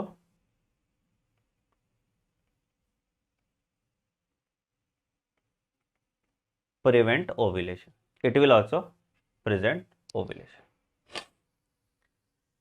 बेटा इंजेक्शन है, इंजेक्शन है, प्रोजेस्ट्रॉन का इंजेक्शन है, तुमने डाल दिया इंजेक्शन। अब इंजेक्शन क्या करेगा? धीरे धीरे धीरे धीरे धीरे धीरे धीरे धीरे प्रोजेस्ट्रॉन रिलीज करेगा, और प्रोजेस्ट्रॉन तुम्हारा क्या करेगा? ओव्यूलेशन को प्रिवेंट कर देगा। ठीक है, ये 3 महीने तक काम करेगा,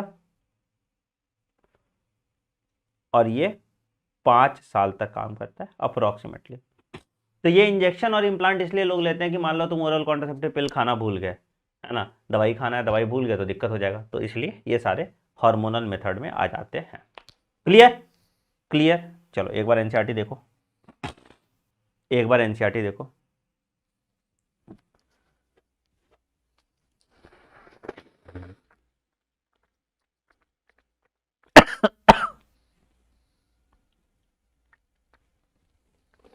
एक बार एनसीईआरटी देखो, एनसीईआरटी क्या कहती है। तो another effective method that is IUD बताया था। IUD are inserted by doctors and expert nurses in uterus through vagina. ठीक है, क्या क्या भैया? Non medicated Lippes loop, copper releasing CUT CU7 and Multiload 375, and hormone releasing IUD are Progestasert and LNG20। ठीक है, IUD increases phagocytosis of sperm within the uterus and copper ions suppresses the sperm motility and fertilizing capacity of sperm। ठीक है, hormone releasing IUD क्या करता है? Make the uterus unsuitable for implantation and cervix hostile to sperm. ठीक है, it is one of the most widely accepted method of contraception in India. ठीक, oral administration in small dose of either progesterone और progesterone oestrogen combination is another contraceptive method. ठीक है, pills have to be taken daily for a period of 21 days, और menstrual cycle में तुम जब हो गया 7 दिन छोड़ दो, मेंस्ट्रुअल साइकिल हो जाएगा। तो after a gap of 7 day during which menstruation occurs, it has to be repeated in the same pattern till the female desires to prevent conception.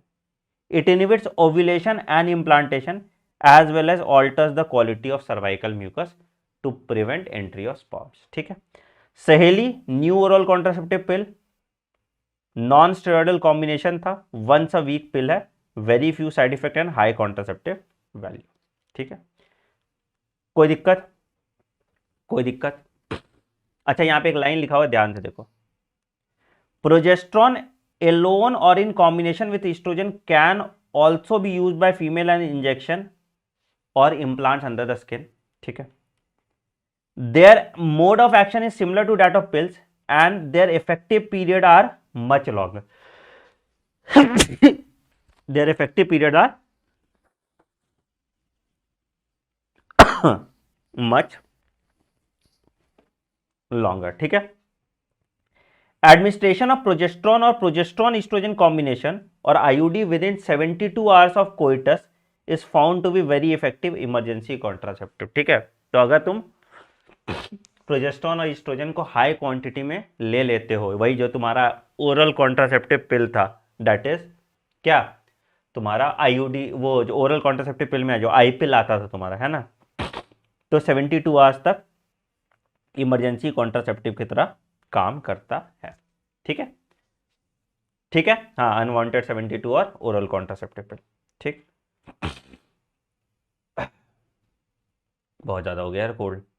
अभी ना हम सर्जिकल मेथड तक ही करेंगे, ज्यादा बाद में एमटीपी वो पार्ट 2 में कर लेंगे, एक और पार्ट बनाना पड़ेगा इसका। हाँ, ठीक है, ठीक है, दूसरा आ गया, लास्ट तुम्हारा आ गया surgical method. Surgical method, also called sterilization, are generally advised for male and female partner as a terminal method to prevent pregnancy. अब देखो सर्जिकल मेथड में क्या होता है। बस सर्जिकल मेथड करके आज छोड़ देंगे, बहुत ज्यादा कुछ।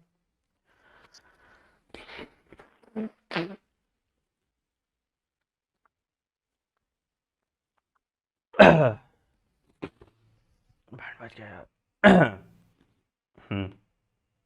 सर्जिकल मेथड देखो बेटा, सर्जिकल मेथड में क्या होता है, पहला इसको हम कहते हैं ट्यूबेक्टॉमी। ट्यूबेक्टॉमी मतलब क्या हुआ, देखो ट्यूबेक्टॉमी मतलब क्या हुआ, अब देखो फीमेल रिप्रोडक्टिव ट्रैक है,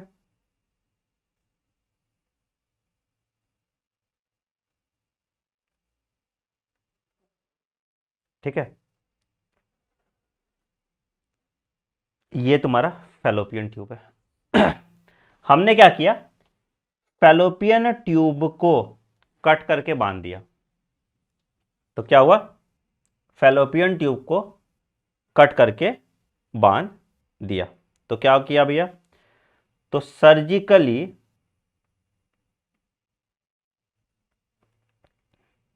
fallopian tube is cut and ligated. Cut and ligated मतलब बांध दिए, तो क्या होगा इससे, क्या हो गया इससे, क्या हो गया इससे, हाँ, sperm will not reach ovum.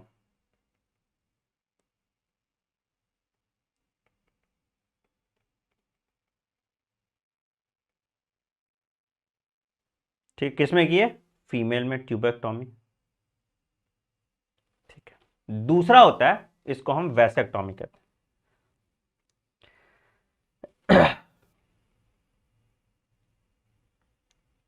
Vasectomy में क्या होता है बेटा, वास डिफरेंस को कट कर देता है,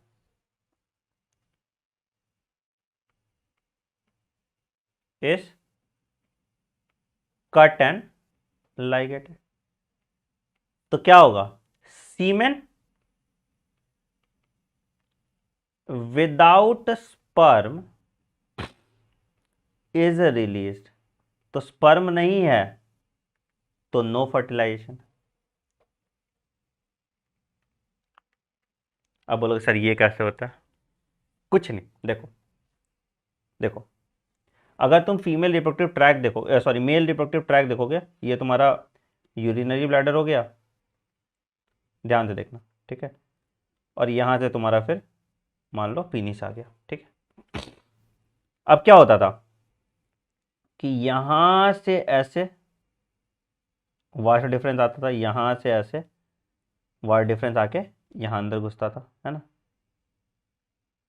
यहां पे तुम्हारा सेमिनल वेसिकल था, यहां पे प्रोस्टेट था, मतलब एक ही प्रोस्टेट होगा, और यहां पे बल्बोइरेथ्रल ग्लैंड था, ठीक है। हम क्या किए, जो टेस्टिस से वायर डिफरेंस आ रहा था यहीं पे कट लगा दिए, टेस्टिस से वायर डिफरेंस आ रहा था यहीं पे कट लगा दिए। तो क्या हुआ, इसका सिक्रीशन हो रहा है, इसका सिक्रीशन हो रहा है, इसका सिक्रीशन हो रहा है ना। तो सीमेन तो निकल रहा है, बट क्या नहीं निकल रहा, स्पर्म नहीं निकल रहा। स्पर्म नहीं निकलेगा तो क्या होगा, खत्म मामला, है ना।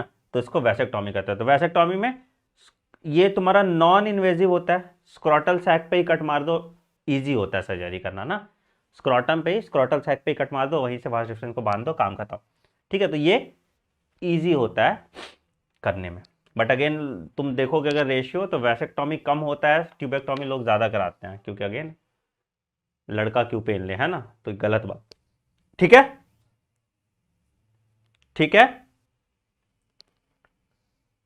हाँ, तो और बाबू अगर तुमको कभी ऐसे 1500 रुपये या रेडियो का मन करे तो आ जाना, वैसेक्टॉमी में सरकार स्कीम है, उसमें पैसा वैसा भी मिल जाता है, तो अभी कभी ऐसे पैसा वैसा की कमी पड़े तो वैसेक्टॉमी के लिए आ जाना, ठीक है, ठीक है। तो ये वाला चीज़ हो गया तुम्हारा ट्यूबेक्टॉमी और वैसेक्टॉमी, याद रखिए सर्जिकल मेथड है, सर्जिकल मेथड में रिवर्सिबिलिटी पुअर है ना।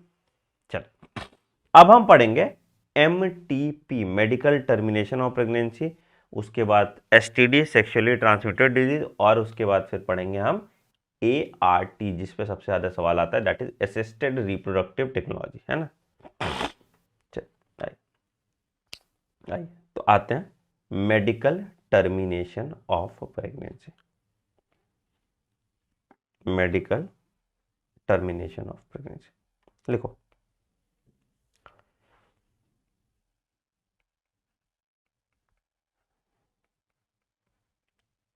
टर्मिनेशन ऑफ प्रेगनेंसी, ठीक है, MTP इसको कहते हैं, ठीक है। अब क्या होता है भैया ये MTP, समझने की कोशिश कीजिए। MTP, या इसको हम कह सकते हैं इंड्यूस्ड अबॉर्शन, क्या कहते हैं इसको, इंड्यूस्ड अबॉर्शन, ठीक है। इंडिया में ये लीगलाइज हुआ था 1971 में, ठीक है। In India it got legalized in 1971, ठीक है, ठीक है, ठीक है। अच्छा, इसका रिवीजन हुआ था, अमेंडमेंट हुआ था, अमेंडमेंट जो हुआ था इसका, ये हुआ था 2017 में, ठीक है, ताकि इसको थोड़ा और अच्छे से प्रेजेंट किया जाए। तो क्या बोला, इसमें ग्राउंड्स डाला प्रेगनेंसी का, या ग्राउंड्स डाला फॉर अबॉर्शन का, ठीक है। क्या पहला, कि अगर मदर के हेल्थ पे कोई बहुत बड़ा आंच आ रहा है ना, अगर मदर के हेल्थ पे कोई बड़ा आंच आ रहा है पहला, ठीक है, रिस्क टू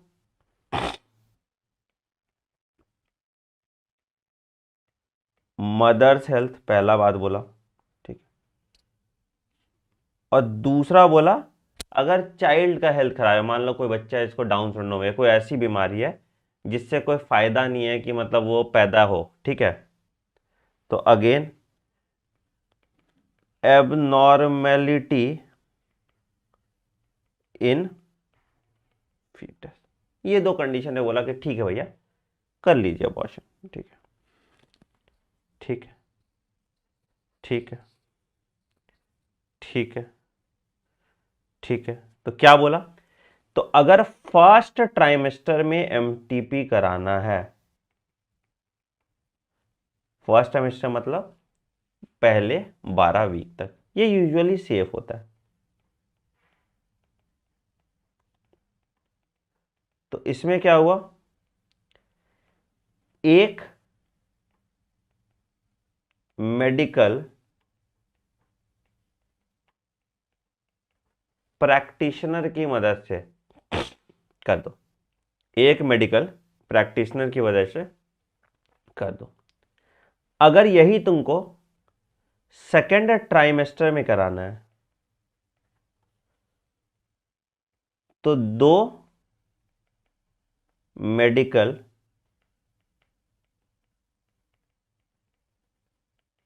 प्रैक्टिशनर की मदद से कर दो। ठीक है, दो मेडिकल प्रैक्टिशनर की मदद से कर दो। ठीक है, तो चल जाएगा। सेकेंड ट्राइमेस्टर में इट इज यूजुअली रिस्की। ठीक है, सेकेंड ट्राइमेस्टर में इट इज यूजुअली रिस्की। ठीक है, ठीक है, ठीक है, हाँ। देखिए एक बार एनसीईआरटी माता क्या कहती है, तुमको अच्छे से दिख जाएगा। ठीक है, तो इंटेंशनल वॉलेंटरी, इंटेंशनल और voluntary termination of pregnancy before full term is called medical termination of pregnancy. ठीक है, nearly 45 to 50 million MTP are performed in a year. बाप रे, सोचो। ठीक है, which accounts to 1/5 of the total number of conceived pregnancy in a year. मतलब 20% जो pregnancy होती है उसको अबॉर्ट कराया जाता है। सोचो फीमेल के हेल्थ पे क्या इम्पैक्ट पड़ता होगा, है ना। तो 1971 में इंडिया में इसको लीगलाइज किया गया था with some strict condition to avoid its misuse. ठीक है, क्या, क्यों एमटीपी कराया जा रहा है, तो उस पर लिखो why MTP. Answer is to get rid of unwanted pregnancy due to casual unproductive intercourse. ठीक है, फेलियर ऑफ कॉन्ट्रासेप्टिव्स, या किसी का रेप हो गया तो उस केस में। ठीक है, और अगर बच्चे के हेल्थ में कोई दिक्कत आ रही है, या it can be foetus fatal to mother's health, तो भी एमटीपी कराते हैं। ठीक है, फर्स्ट ट्राइमेस्टर में ये रिलेटिवली सेफ होता है, सेकेंड ट्राइमेस्टर में ये रिस्की होता है, बट अगर जरूरत है तो लोग कराते हैं। ठीक है, ठीक है, ठीक है। तो इसीलिए सच प्रैक्टिसेस। दूसरा क्या है कि फीमेल फिटेसाइड को हम रोकने की कोशिश करते हैं ताकि एमटीपी की जरूरत ना पड़े उतनी। ठीक है, चलिए अब एक और चीज देखो, इसको हम कहते हैं इंड्यूस्ड अबॉर्शन या इमरजेंसी कॉन्ट्रासेप्टिव। जो अगर मान लो कि अबॉर्शन करा रहे हैं, ठीक है, तो कैसे करा रहे हैं, इंड्यूस्ड अबॉर्शन। बेसिकली हम क्या करते हैं ना, बेसिकली हम क्या करते हैं, एक ड्रग होता है RU, एग्जाम में आया हुआ है सवाल, है ना, 486। ठीक है, तो इसमें क्या होता है, इसमें क्या होता है, इसको हम कहते हैं मिफीप्रिस्टोन।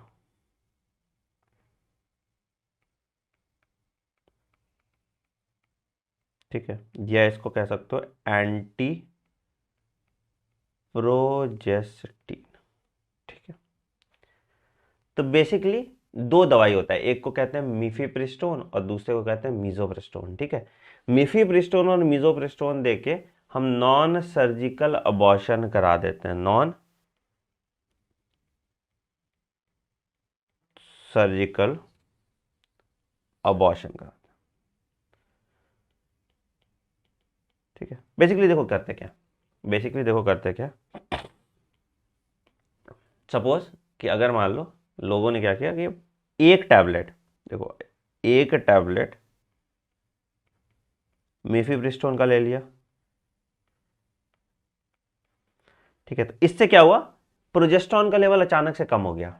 अब इम्प्लांटेशन तो हो रहा था, इम्प्लांटेशन होते रहने के लिए प्रोजेस्टेरॉन का लेवल हाई चाहिए, तो प्रोजेस्टेरॉन का लेवल कम हुआ, ठीक है। उसके बाद क्या हुआ, स्क्रैपिंग करने के लिए हम 4 टैबलेट, या तो चारों एक साथ, ठीक है, या दो दो टैबलेट करके 200 mg की, 200 mg की मीजोप्रेस्टोन यूज करते हैं, ठीक है। तो इससे क्या होता है, यूट्राइन स्क्रैपिंग होती है और बच्चा बाहर निकल जाता है, ठीक है। तो ये तुम्हारा होता है इंड्यूस्ड अबॉर्शन, कोई दिक्कत, ठीक है। तो ये नॉन सर्जिकल अबॉर्शन दवाई से इंड्यूस किया जाता है, ठीक। अच्छा एक और पॉइंट लिख लो, IUD can act as aborting agent. अगर मान लो कोई इंसान प्रेग्नेंट है और उसमें तुम आईयूडी इंसर्ट किए तो अबॉर्शन इंड्यूस कर देगा, ठीक है, समझ में आया। अगर कोई इंसान प्रेग्नेंट है और उसमें तुम आईयूडी इंड्यूस कर दिए तो क्या हुआ, यूट्रस में फॉरेन पार्टिकल हुआ, अबॉर्शन इंड्यूस हो जाएगा, ठीक है, ठीक है, बढ़िया। चल अगला, अगला आते हैं सेक्सुअली ट्रांसमिटेड डिजीज। क्या नया वाला एमटीपी लॉ इस साल आया है उस पर, नहीं नहीं नहीं अभी रहने दो सिद्धार्थ, काफी ज्यादा जानकारी रख लियो तुम इस साल का, जो एनसीईआरटी में सिर्फ उस पर सवाल आएगा, उसके बियॉन्ड कुछ नहीं आएगा। चलिए अगेन आओ, अब आओ अगला टॉपिक आते हैं, दैट इज सेक्सुअली, काफी एमटीपी को तुम रिलीजियसली फॉलो कर रहे हो, ट्रांसमिटेड डिजीज।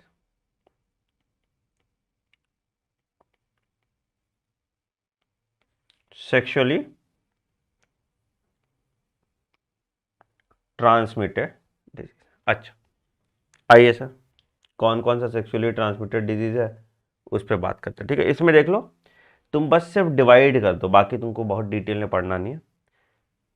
बैक्टीरियल पकड़ लो, वायरस पकड़ लो, और प्रोटोजोआ पकड़ लो, ठीक है।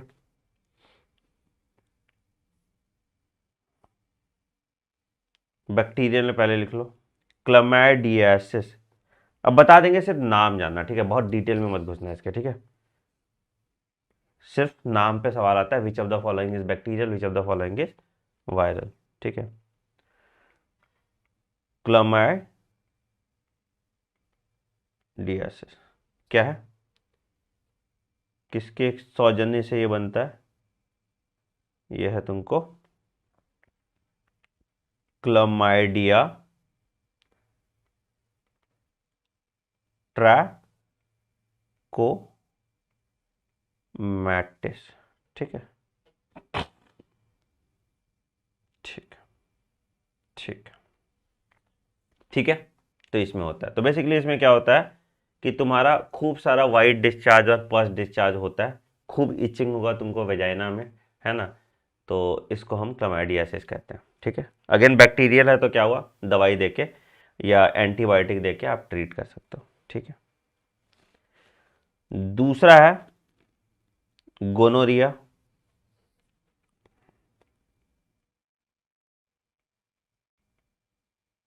कैसे होता है, निसेरिया गोनोरिहे, निसेरिया गोनोरिहे,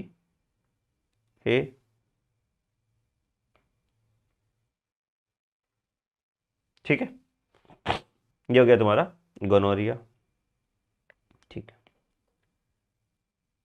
तीसरा है दैट इज सिफिलिस,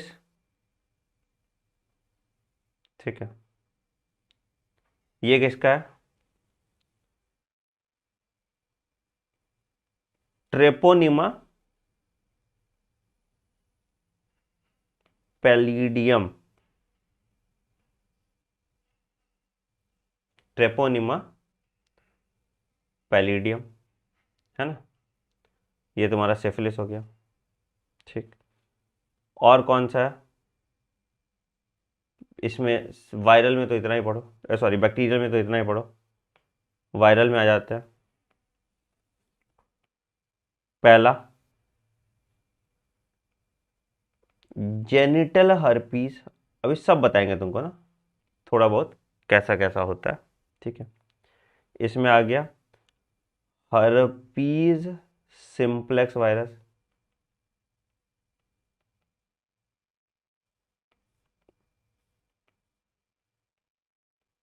ठीक, दूसरा जेनिटल वार्ड्स ह्यूमन पैपिलोमा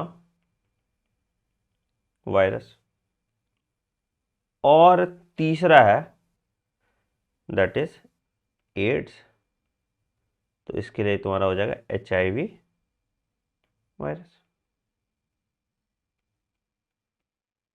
ठीक है, प्रोटोजोआ में एक ही जान लो, दैट इज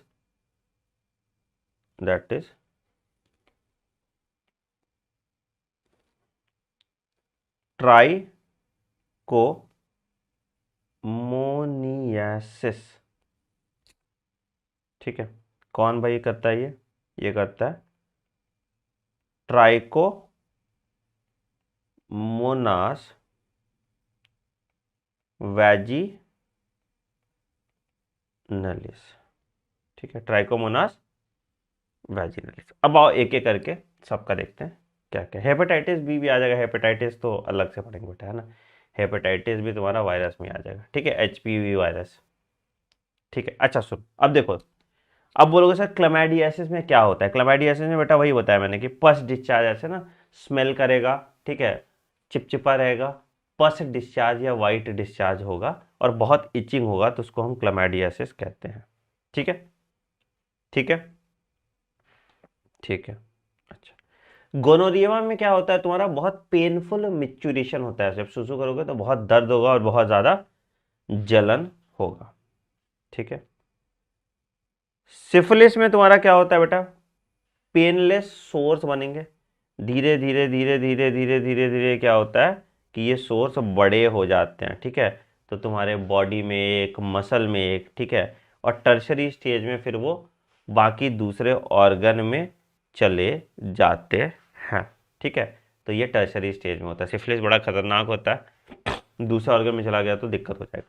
ठीक है, हर्पीस तुम्हारा जो आ गया बेटा, उसमें क्या हुआ कि छोटे छोटे छोटे छोटे ब्लिस्टर्स होते हैं। ठीक है, तो ऐसे लाल लाल लाल लाल ब्लिस्टर्स हो जाएगा, तुम्हारे पेनिस के टिप पे हो सकता है, तुम्हारे मुंह के पास हो सकता है, कहीं भी तुमको हर्पीस हो सकता है। ठीक है, तो ये तुम्हारा जेनिटल हर्पीस होता है।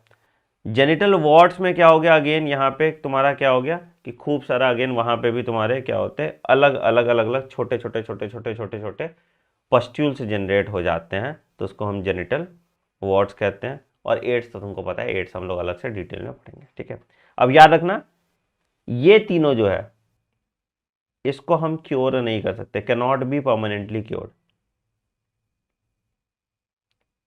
कांट बी परमानेंटली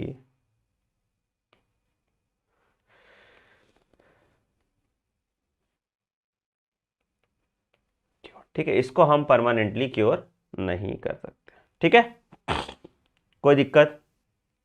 बाकी सबको हम परमानेंटली क्योर कर सकते हैं। ठीक ठीक,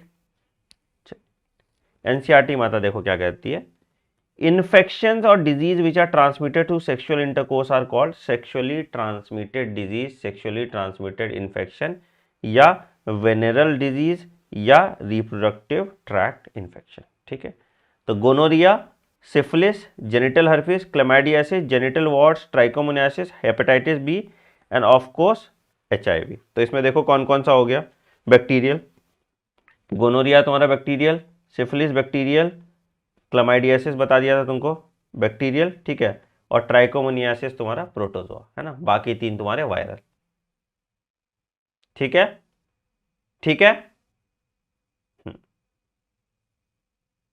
चल बहुत बढ़िया। तो यहां पे देखो क्या है कि some of the infection like hepatitis B and HIV can also be transmitted by injection needle also. ठीक है, ये भी इंपॉर्टेंट पॉइंट है, सर्जिकल इंस्ट्रूमेंट्स एक्सेट्रा। ठीक है, except for hepatitis B, genital herpes and HIV infection, other disease are completely curable if detected early and treated properly. तो मतलब viral वाला जल्दी क्योर नहीं होता, बैक्टीरियल वाला क्योर हो जाता है। ठीक है, ठीक है, ठीक है। अब देखो क्या होता है, अगर STI रह गया तो infected person, this could lead to complications later which includes pelvic inflammatory disease, abortion, stillbirth, ectopic pregnancy, infertility और कैंसर ऑफ रिप्रोडक्टिव ट्रैक्ट, है ना। तो जेनिटल वॉर्ड्स में अगर ज़्यादा होता है तो कैंसर ऑफ रिप्रोडक्टिव ट्रैक्ट होने के चांसेस ज़्यादा हो जाता है। ठीक है बेटा, क्लैमाइडियासिस बेटा बैक्टीरिया है, वो तुम वहाँ से कर रहे हो ना, उसमें फंगल, उसमें होता है, जो फंगल होता है उसमें फिर क्लोट्रिमाजोल यूज़ करते हैं, ट्राइकोमोनियासिस में यूज़ करते हैं। ठीक है, क्लैमाइडियासिस में हम क्लिंडामाइसिन यूज़ करते हैं। माइसिन लगा मतलब एंटीबायोटिक है, एंटीबायोटिक का मतलब बैक्टीरिया है, बैक्टीरिया का एंटीबैक्टीरियल हो गया, है ना। ठीक है, PID बेटा हो गया pelvic inflammatory disease, pelvic region में तुमको कहीं सूजन हो जाएगा और उससे जलन होगा तुमको। ठीक है, PID लिख लो, पेल्विक इंफ्लेमेटरी डिजीज। ठीक है, चल ये तो हो गया। सवाल इस पे यही आएगा बेटा कि आप वो वाला कि वायरल कौन सा है, बैक्टीरियल कौन सा है, क्या क्या है। ठीक है, एक्टोपिक प्रेगनेंसी ये है कि बेटा इम्प्लांटेशन अगर फेलोपियन ट्यूब छोड़ मतलब यूट्रस छोड़ के कहीं और हो रहा है, फेलोपियन ट्यूब में हो रहा है, तो उसको हम एक्टोपिक प्रेगनेंसी कहते हैं। ठीक, चलिए तो क्या है भैया, avoid sex with unknown partner और मल्टीपल पार्टनर, यूज कॉन्डम, और अगर डाउट है तो जाके दिखा लो किसी डॉक्टर को। ठीक है, तो ये आप जनहित में जा रही है ना, तुमको पता नहीं चलेगा ना कि तुमको STD हो जाएगा। अगर मान लो एक बार हर्पीज हो गया या एक बार HIV हो गया तो लग गई ना पूरी जिंदगी की। जेनिटल वॉर्ड्स मोर और लेस क्योर होता है, बट तुम इतना जान जाओ, बस ऐसे मेंशन कर लो कि जो वायरल वाला है उसको कंप्लीटली क्योर नहीं कर सकते, बैक्टीरियल और फंगल वाले को कंप्लीटली क्योर किया जा सकता है। ठीक है, चल अब आते हैं सबसे important topic, that is assisted reproductive techniques या असिस्टेड रिप्रोडक्टिव टेक्नोलॉजी। अभी तक तो हमने बात किया कि भैया बहुत जोर से बच्चा हो रहा है तो उसके लिए क्या सुविधा है कि मतलब हम बच्चा रोके कैसे, है ना, बच्चा हो रहा है और रोके कैसे। अब यहाँ बहुत लोग को दुख ऐसा भी है कि बच्चा ही नहीं हो रहा, तो इनके लिए भी तो कुछ उपाय करना पड़ेगा ना कि बेचारे के जीवन में चिराग आ जाए, है ना। तो इसमें हम करते हैं असिस्टेड रिप्रोडक्टिव टेक्नोलॉजीज, या जिसको हम कहते हैं आर्ट। सुनो, hepatitis B is all not curable, या नॉट क्योरेबल, परमानेंटली क्योर कभी नहीं होता है हेपेटाइटिस। हाँ, तो assisted reproductive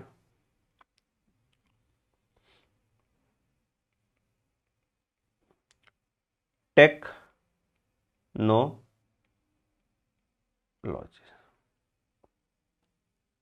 assisted reproductive technology. अब बोलो सर क्या क्या होता है असिस्टेड रिप्रोडक्टिव। कुछ कुछ कारण से बच्चा नहीं हो पा रहा होगा, ठीक है, उन बच्चे को लाने की कोशिश करेंगे, उन बच्चों को पैदा करने की कोशिश करेंगे हम।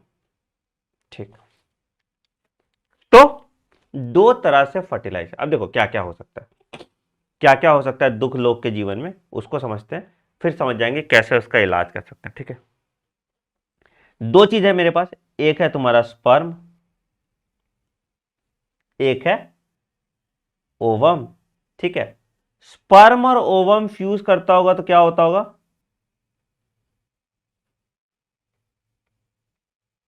फर्टिलाइजेशन।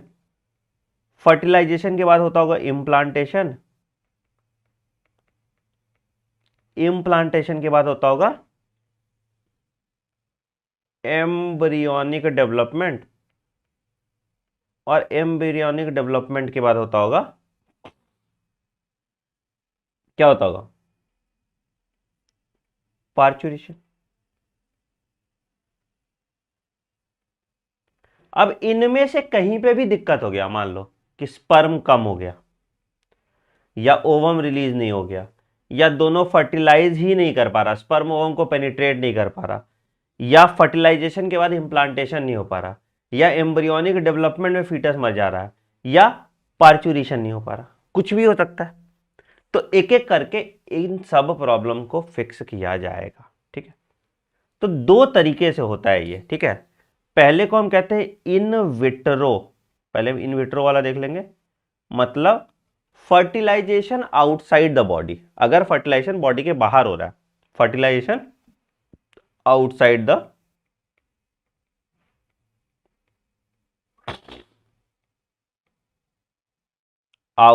द बॉडी, क्या कह देंगे बेटा इसको?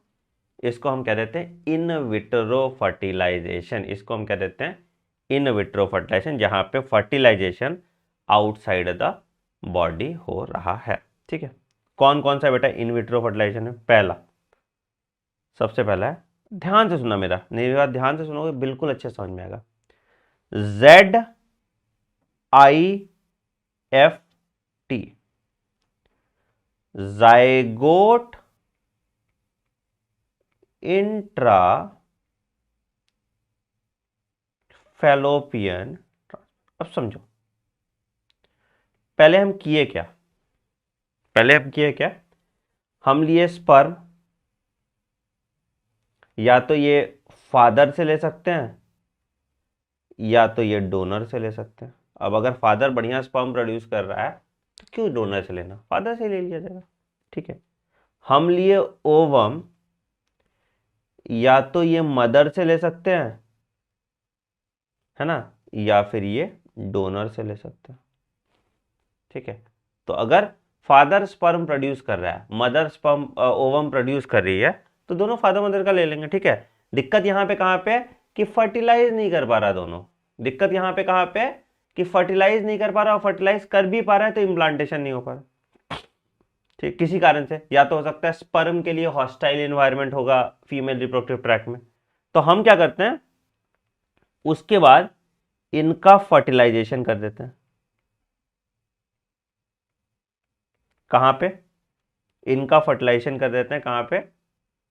टेस्ट ट्यूब में,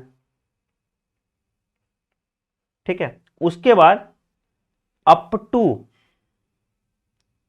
टू कितना? अप टू 8 ब्लास्टोमियर,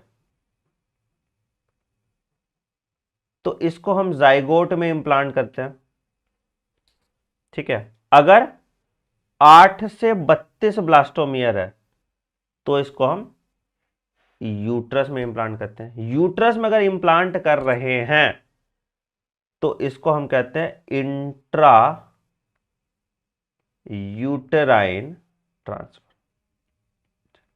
अब तुम लोग सवाल नहीं पूछोगे कि सर क्या फायदा, अगर मान लीजिए कि अब स्पर्म भी डोनर का लिए, ओवम भी डोनर का लिए, बच्चा ही गोद ले लेते हैं, क्योंकि एक्चुअल तो आपका बच्चा है नहीं, ठीक है। हाँ, अरे जाइगोट, वही सॉरी, जाइगोट में इम्प्लांट नहीं करोगे, फैलोपियन ट्यूब, हाँ सॉरी, फैलोपियन ट्यूब, है ना। तुमको ये लगेगा ना कि सर ये तो बच्चा इसका हुआ ही नहीं। बेसिकली समझो, इस केस में, ज़्यादातर केसेस में क्या होता है, इन केसेस में, कि इम्प्लांटेशन में तकलीफ है, कि फर्टिलाइजेशन तो हो जा रहा था, इम्प्लांटेशन में दिक्कत हो रहा था। जब इम्प्लांटेशन हो रहा था तो फीटस मर जा रहा था, है ना। तो हम क्या करते हैं इस केस में, सरोगेट मदर लेते हैं, ठीक है ना। सरोगेट मदर लेते हैं और उसके यूटरस या उसके फैलोपियन ट्यूब में ये फैलोपियन ट्यूब में डालेंगे तो क्या डाल देंगे, जाइगोट, और यूट्रस में डालेंगे तो क्या डाल देंगे, ब्लास्टोमियर डाल देते हैं। ठीक है, और कोशिश करते हैं इसको इम्प्लांटेशन होने देने की। तो ये ZIFT हो गया। ठीक है, ये क्या हुआ बेटा, ZIFT, zygote intra fallopian transfer. Fertilisation कहां हो रहा है, फर्टिलाइजेशन यहां पे इन विट्रो हो रहा है, टेस्ट ट्यूब में हो रहा है। ठीक है, ठीक है बेटा, ठीक है। तो अगर यूट्रस में डाल रहे हैं तो 8 to 32 ब्लास्टोमियर के केस में, है ना, और इधर डाल रहे हैं तो आ गया। हाँ बेटा, सबसे अच्छा है, इससे अच्छा है तुम अडॉप्ट कर लो। अगर तुम्हारे बहुत पैसा है तो ये काम करना चाहिए, वैसे तो पैदा ही नहीं करना चाहिए बच्चे को, है ना। चल, ये हो गया ZIFT। ठीक है, IUT भी मैंने दिखा दिया। दूसरा है, इसको हम कहते हैं ICSI। देखो, ICSI, intra cytoplasmic sperm injection, intra cytoplasmic sperm injection. अब बेटा क्या हुआ, देखो हमने क्या किया, स्पर्म लिया, हमने क्या किया, ओवम लिया। ठीक है, दोनों आपका मदर और फादर का ही है, कोई दिक्कत नहीं है, फादर का स्पर्म है और मदर का ओवम है।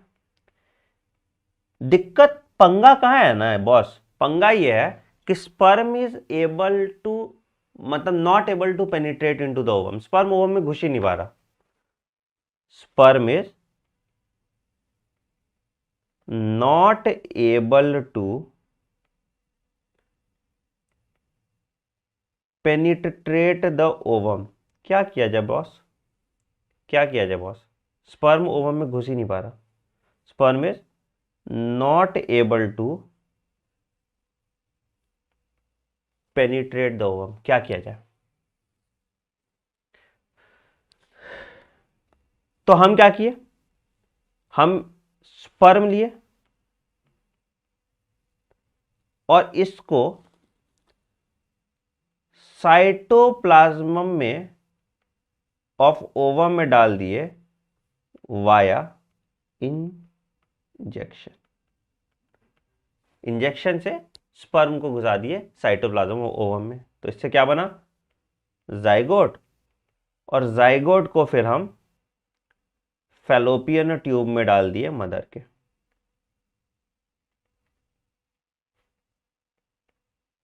ठीक है, ये भी कैसा है सर, ये भी इन विट्रो फर्टिलाइजेशन है। ये भी कैसा है सर, बॉडी के बाहर हो रहा है, टेस्ट ट्यूब में हो रहा है, तो इन विट्रो।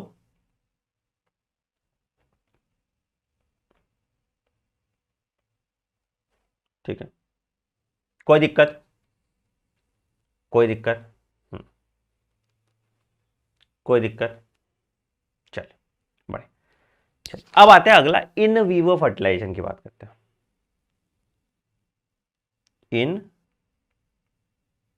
वीवो फर्टिलाइजेशन की बात करते हैं।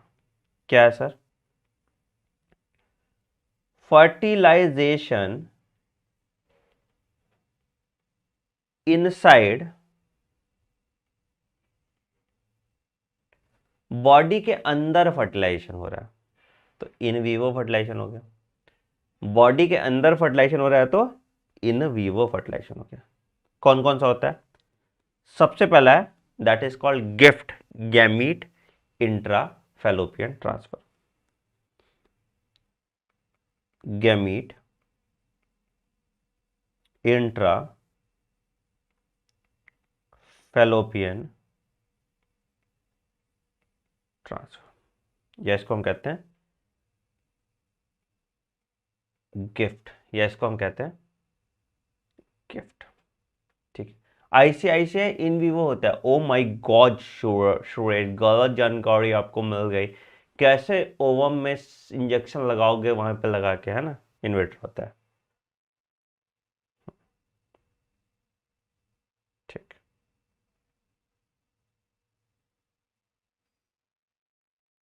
ठीक है, गिफ्ट देखो, गिफ्ट क्या है, अब क्या है, पप्पा एकदम बढ़िया यहाँ पे, ठीक है, स्पर्म एकदम चकाचक है, ठीक है, एकदम चकाचक है, ठीक है, बढ़िया एकदम तंदुरुस्त स्पर्म है, ठीक है, फादर से निकल रहा है। मदर जो है वो ओवम प्रोड्यूस नहीं कर पा रही, मदर जो है ओवम प्रोड्यूस नहीं कर पा रही, तो क्या किया हमने, डोनर एग लिया, ठीक है, डोनर अंडा लिया, इसको मदर के फैलोपियन ट्यूब में डाल दिया,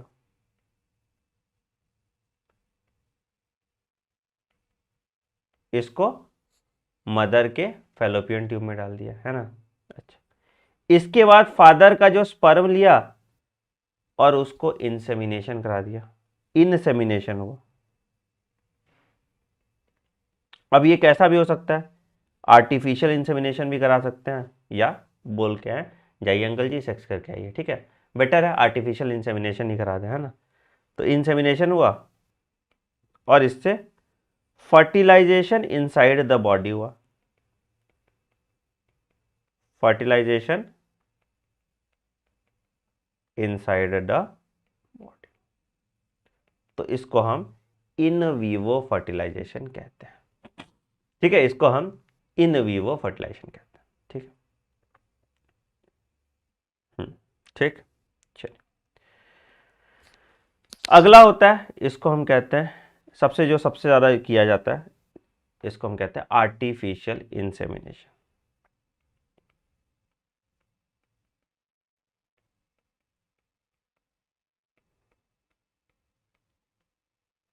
अब मान लो ओवम इसमें चकाचक है, मदर एकदम फिटफाट, ठीक है, ओवम पे ओवम रिलीज की जा रही है एकदम फिटफाट, ठीक है। अब यहां पे क्या हो गया, मेल जो है या पप्पा जी जो है इनके साथ दिक्कत है,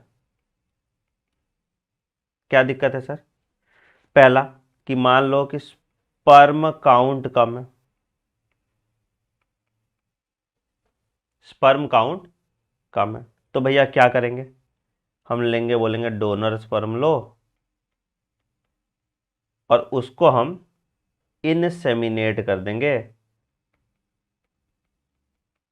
कहां पे, या तो अगर वेजाइना में कर दिया तो इसको हम आर्टिफिशियल इंसेमिनेशन कहते हैं, ठीक है, या अगर हम इंसेमिनेट किए यूटरस में, डायरेक्टली यूटरस में डाल दिया तो इसको हम इंट्रा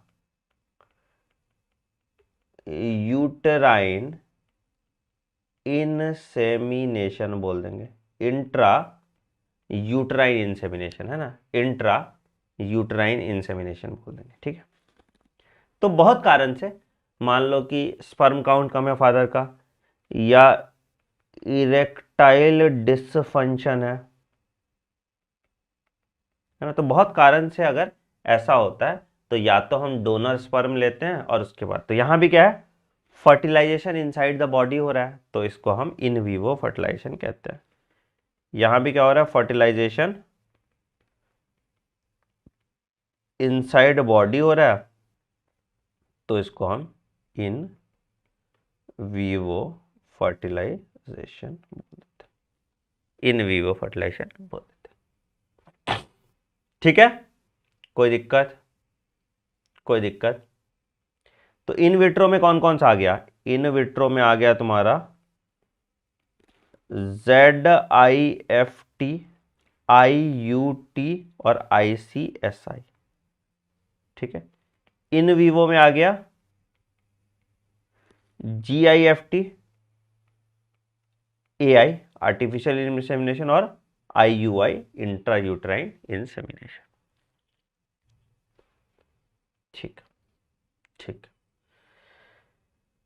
आइए, तो in vitro fertilisation, fertilisation outside the body, और उसके बाद हम ET करते हैं, दैट इज एम्ब्रियो ट्रांसफर करते हैं, ठीक है। टेस्ट ट्यूब बेबी प्रोग्राम कहते हैं, ओवा फ्रॉम वाइफ या डोनर, स्पर्म फ्रॉम हस्बैंड या donor are collected and induced to form zygote under stimulated condition in laboratory. Zygote early embryo up to 8 blastomere, तो उसको transfer किए fallopian tube में, तो ZIFT। 8 से 32 ब्लास्टोम year हो गया तो इंट्रा यूट्राइन ट्रांसफर, ठीक है। Embryos are formed in vivo also, क्या भैया?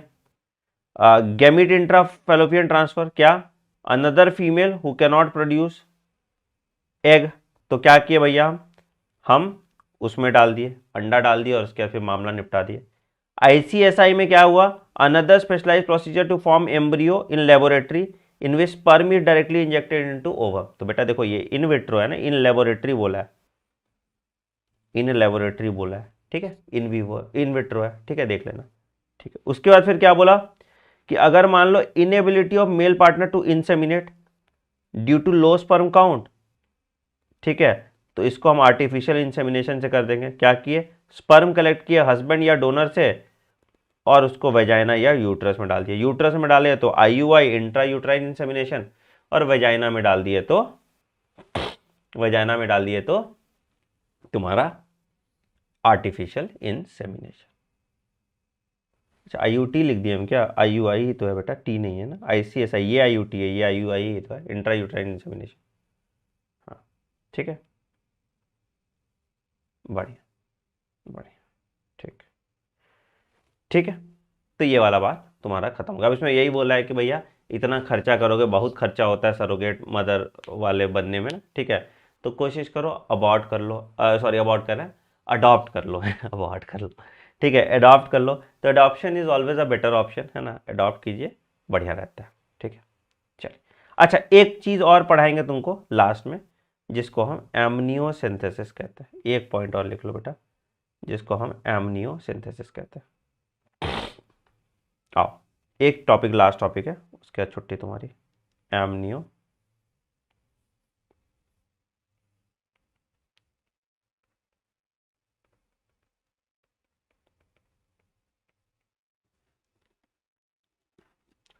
ठीक है।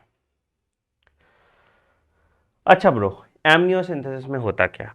बेसिकली क्या है कि अगर हमको फीटल हेल्थ के बारे में जानना है, ठीक है, या इसका कोई जेनेटिक डिजीज तो नहीं है, इसके बारे में जानना है, तो हम एमनियोसिंथेसिस करते हैं। कब? 14th टू 16 वीक में, ठीक है। तो बेसिकली क्या होता है, बेसिकली क्या होता है कि मान लो ये यूट्रस है, फीमेल है, ये मान लो फीमेल का यूट्रस है, ठीक है, यहाँ पे एम्ब्रियो है, ऐसे ऐसे फ्लूइड में, यहाँ पे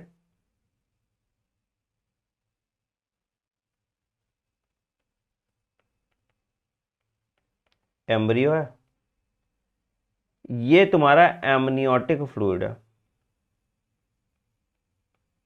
ये तुम्हारा एमनियोटिक फ्लूइड है। तो हम क्या करते हैं, अल्ट्रासाउंड से देखते हैं और एक सुई लेते हैं और सुई से एमनियोटिक फ्लूइड निकाल लेते हैं। सुई से क्या किए? एमनियोटिक फ्लूइड निकाल लिए और इसको हम ऑब्जर्व करते हैं। अच्छा, क्या होगा सर इसको ऑब्जर्व करने से? अगर सुई से तुम एमनियोटिक फ्लूइड निकालोगे और उसको ऑब्जर्व करोगे तो फिर आपको दिखेगा कि भैया इसमें कोई जेनेटिक डिसऑर्डर तो नहीं है, क्रोमोसोमल डिसऑर्डर तो नहीं है। तो वो चीज़ हम देखते हैं और डिजीज का चेक करते हैं, ठीक है। याद रखिएगा, बैन है to find the sex of child, ये बैन है, ठीक है, या सेक्स ऑफ फीटस फाइंड करना बैंड है, ठीक है। तो इसको एमनियोसिंथेसिस कहते हैं, ठीक ठीक है। कोरोनिक विलाई सैम्पलिंग तुम्हारे सिलेबस में नहीं है तो रहने देते हैं, उस पर फोकस नहीं करते। चल, तो द एंड हो गया आज के चैप्टर का।